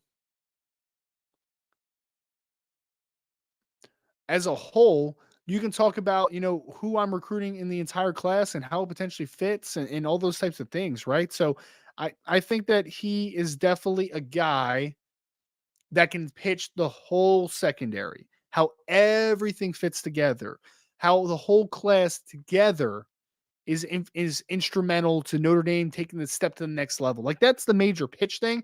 But I would say the disadvantage is time management. You have to figure out how to make everything work together logistically and time management wise. It's just a lot. It's a lot of responsibility on one's shoulders, which is why they obviously have interest in bringing in another GA to assist on the back end. So, but a great question, Salty. He had a lot of underwear talk in this chat today. Mark Brown says, "Is the player in the underpants the interviewer, or both in their own underpants, or both in the same set of underpants?" Mark, that was just that like was like one of those moments where I was like, "What the heck did you just say, sir?" So I needed to put that up there because that was funny. It was a funny comment. Very funny. I was literally like reading that for like 2 minutes. Like, what is this guy saying to me?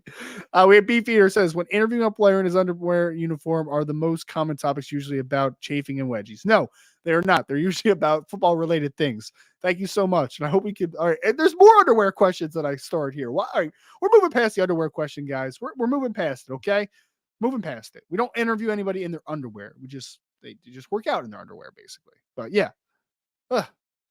This chat today, man. This chat. Salty says, what are the medicals at the combine? Are medical tests and evaluations performed on site, or is it only a review of medical records? Great question, Salty. Great question. So they go to the hospital usually early in the morning. They'll go there and they will do examinations. They'll do MRIs. They will do MRIs on any pre-existing injury that you have had. Like they go in depth, man. Like super, like they're basically checking every part of your body to make sure everything is intact. And then obviously they focus on the past injuries. So they go to the hospital, local hospital. I don't know exactly which hospital they go to around Indianapolis. Like obviously I'm not super familiar, but they definitely ship those guys out like on buses and all that type of stuff to do it. They usually do it in pods as well. So like these number of players are going to go at this time. These guys are going to go at this time. We even had last year when we had the player availability for the media, there was a group that was late by like 15 or 20 minutes because they were still finishing up their medicals at the local hospital. So, yeah, they check everything, man. So the medical records obviously are a part of it. You know, what pre-existing injuries do you have? But they're checking everything, man. They do. I don't know if you guys know, but like I scout for a All-Star game as well called the College Graduate Showcase down in Dallas Fort Worth in Texas, and we even do some medical stuff down there where it's called a DEXA scan, which basically measures bone density. So I believe the combine does that stuff as well. Like they do the bone density stuff because again, that's trying to project out like how a guy's body will be able to be maintained long term, and like the bone density stuff's a part of it. So yeah. Oh gosh, great question though, Salty. I'm sorry, I'm just reading. All right. Here is a super chat that says that you can't read the rest of the other parents' questions with a straight face. I can't. Beefier, I can't, man. I can't. Look, Beefier, I'll give you one shot here, okay? Give you one shot. You can put your weirdest underwear question in the chat that I can read on air, by the way. Don't make it inappropriate. And I will do my best to keep a straight face. I'm actually usually pretty good at that stuff. So, yeah, put your weirdest underwear thing in here that I can say out loud on a podcast without being demonetized, and I will make that happen, sir. I'll make that happen. All right. Well, Beefeater, I unstarred it, man, because I said I wasn't going to read it on the chat. So you can put something you can put something else in the chat if you want. Okay, you can put something else. Ugh. No, no, Salty. It's not inappropriate unless I get really weird with it, man. It's not inappropriate at all. So I guess it's up for interpretation, but yeah, yeah. And NH said, do players get an evaluation from their own doctors prior to the combine to have an idea of what won't check out?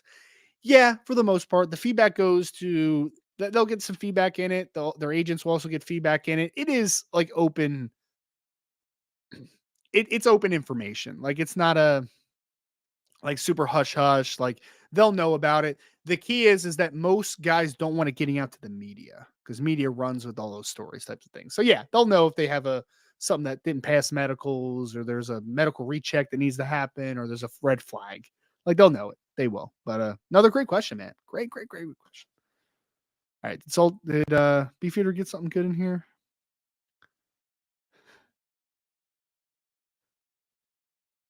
Right. Nope. Nothing. Oh, Beefeater. Nothing, man. I'm not answering that one. CW Pura. I'm not answering that question. So that's where it will get me demonetized, I think. Ray Holcraft says, in what specific ways was Cam Hart outstanding at the Senior Bowl coverage skills? Yeah, yeah. That's basically what it comes down to, Ray, because in those situations, I wasn't even talking about like team centric. The one part that is against corners at those events is the coverage one-on-ones. So the wide receiver defensive back one-on-ones. Usually that is a wide receiver advantage. But Cam was good, man. Like Tez Walker against North Carolina is a pretty good player. He took his lunch money all week. Like he was super physical, working up the stem, really good coming back to the line of scrimmage, really good at the line of scrimmage just in general. I mean, he was physical and good all week. He was sticky in short to intermediate routes. The only rep that really was bad was against Javon Baker out of UCF, where he was carrying vertically and he just kind of lost the ball in the air a little bit. And Javon won for a touchdown there. So I just think that overall, though, his coverage skills were very much highlighted in Mobile. He had a great week in the Senior Bowl. Really good week. All right, here we go. So this is the one where I have to keep a straight face in. So here we go. Beefeater says, if you fall while running the 40 in your underpants uniform, will the skin graft count against you in the medicals? Not sure. I'm not sure. It's a great question, man. It's a great question. But I don't know. I don't know. I did it in a straight face. Did you see that? That was good, man. That was good. I hope you appreciated that. Hope you appreciate that. Irish Green Out says, which non Notre Dame player are you most excited to see at the combine? already talked about this one a little bit, Irish Gordy, not during the third section of this podcast, but Amarius Mims out of Georgia is a guy that I am just very interested to see what he looks like in person, because that kid on film just kind of looks like an alien. I mean, he's 6'7", 330 plus. He probably has like 36-inch arms. He is just incredible as far as like a physical freak of nature. So Amarius Mims is probably the guy that I'm most excited to see out in Indianapolis in person. All right, we only got a couple more left here. All right. All right. I'm not answering that one, Beefeater. Sorry, man. Sorry. There actually was, funny enough, there was a uniform malfunction at the combine a few years ago. I don't know if you guys remember this, but Chris Jones, the great defensive tackle for Kansas City Chiefs, who was coming out of Mississippi State, he had a uniform malfunction as he was crossing the finish line of the 40-yard dash. He tripped over the line, and there was a uniform malfunction that I believe you can YouTube if you want. I wouldn't recommend it, but I think that you can if you want. But yeah. We had D-Troll Hunter, who just said, I just wanted to bring this one up because he just said, Ryan, Rome Odunze is going to blow your mind, I think. I agree, D-Troll. He was the one wide receiver I mentioned in the one section. I think he's going to do some like 6'3 plus, 217. He's probably going to run 4.4 flat or a little bit faster. He's going to have a 40-inch vert. He's going to do some really incredible stuff. All right. All right. Only a couple more left, I think.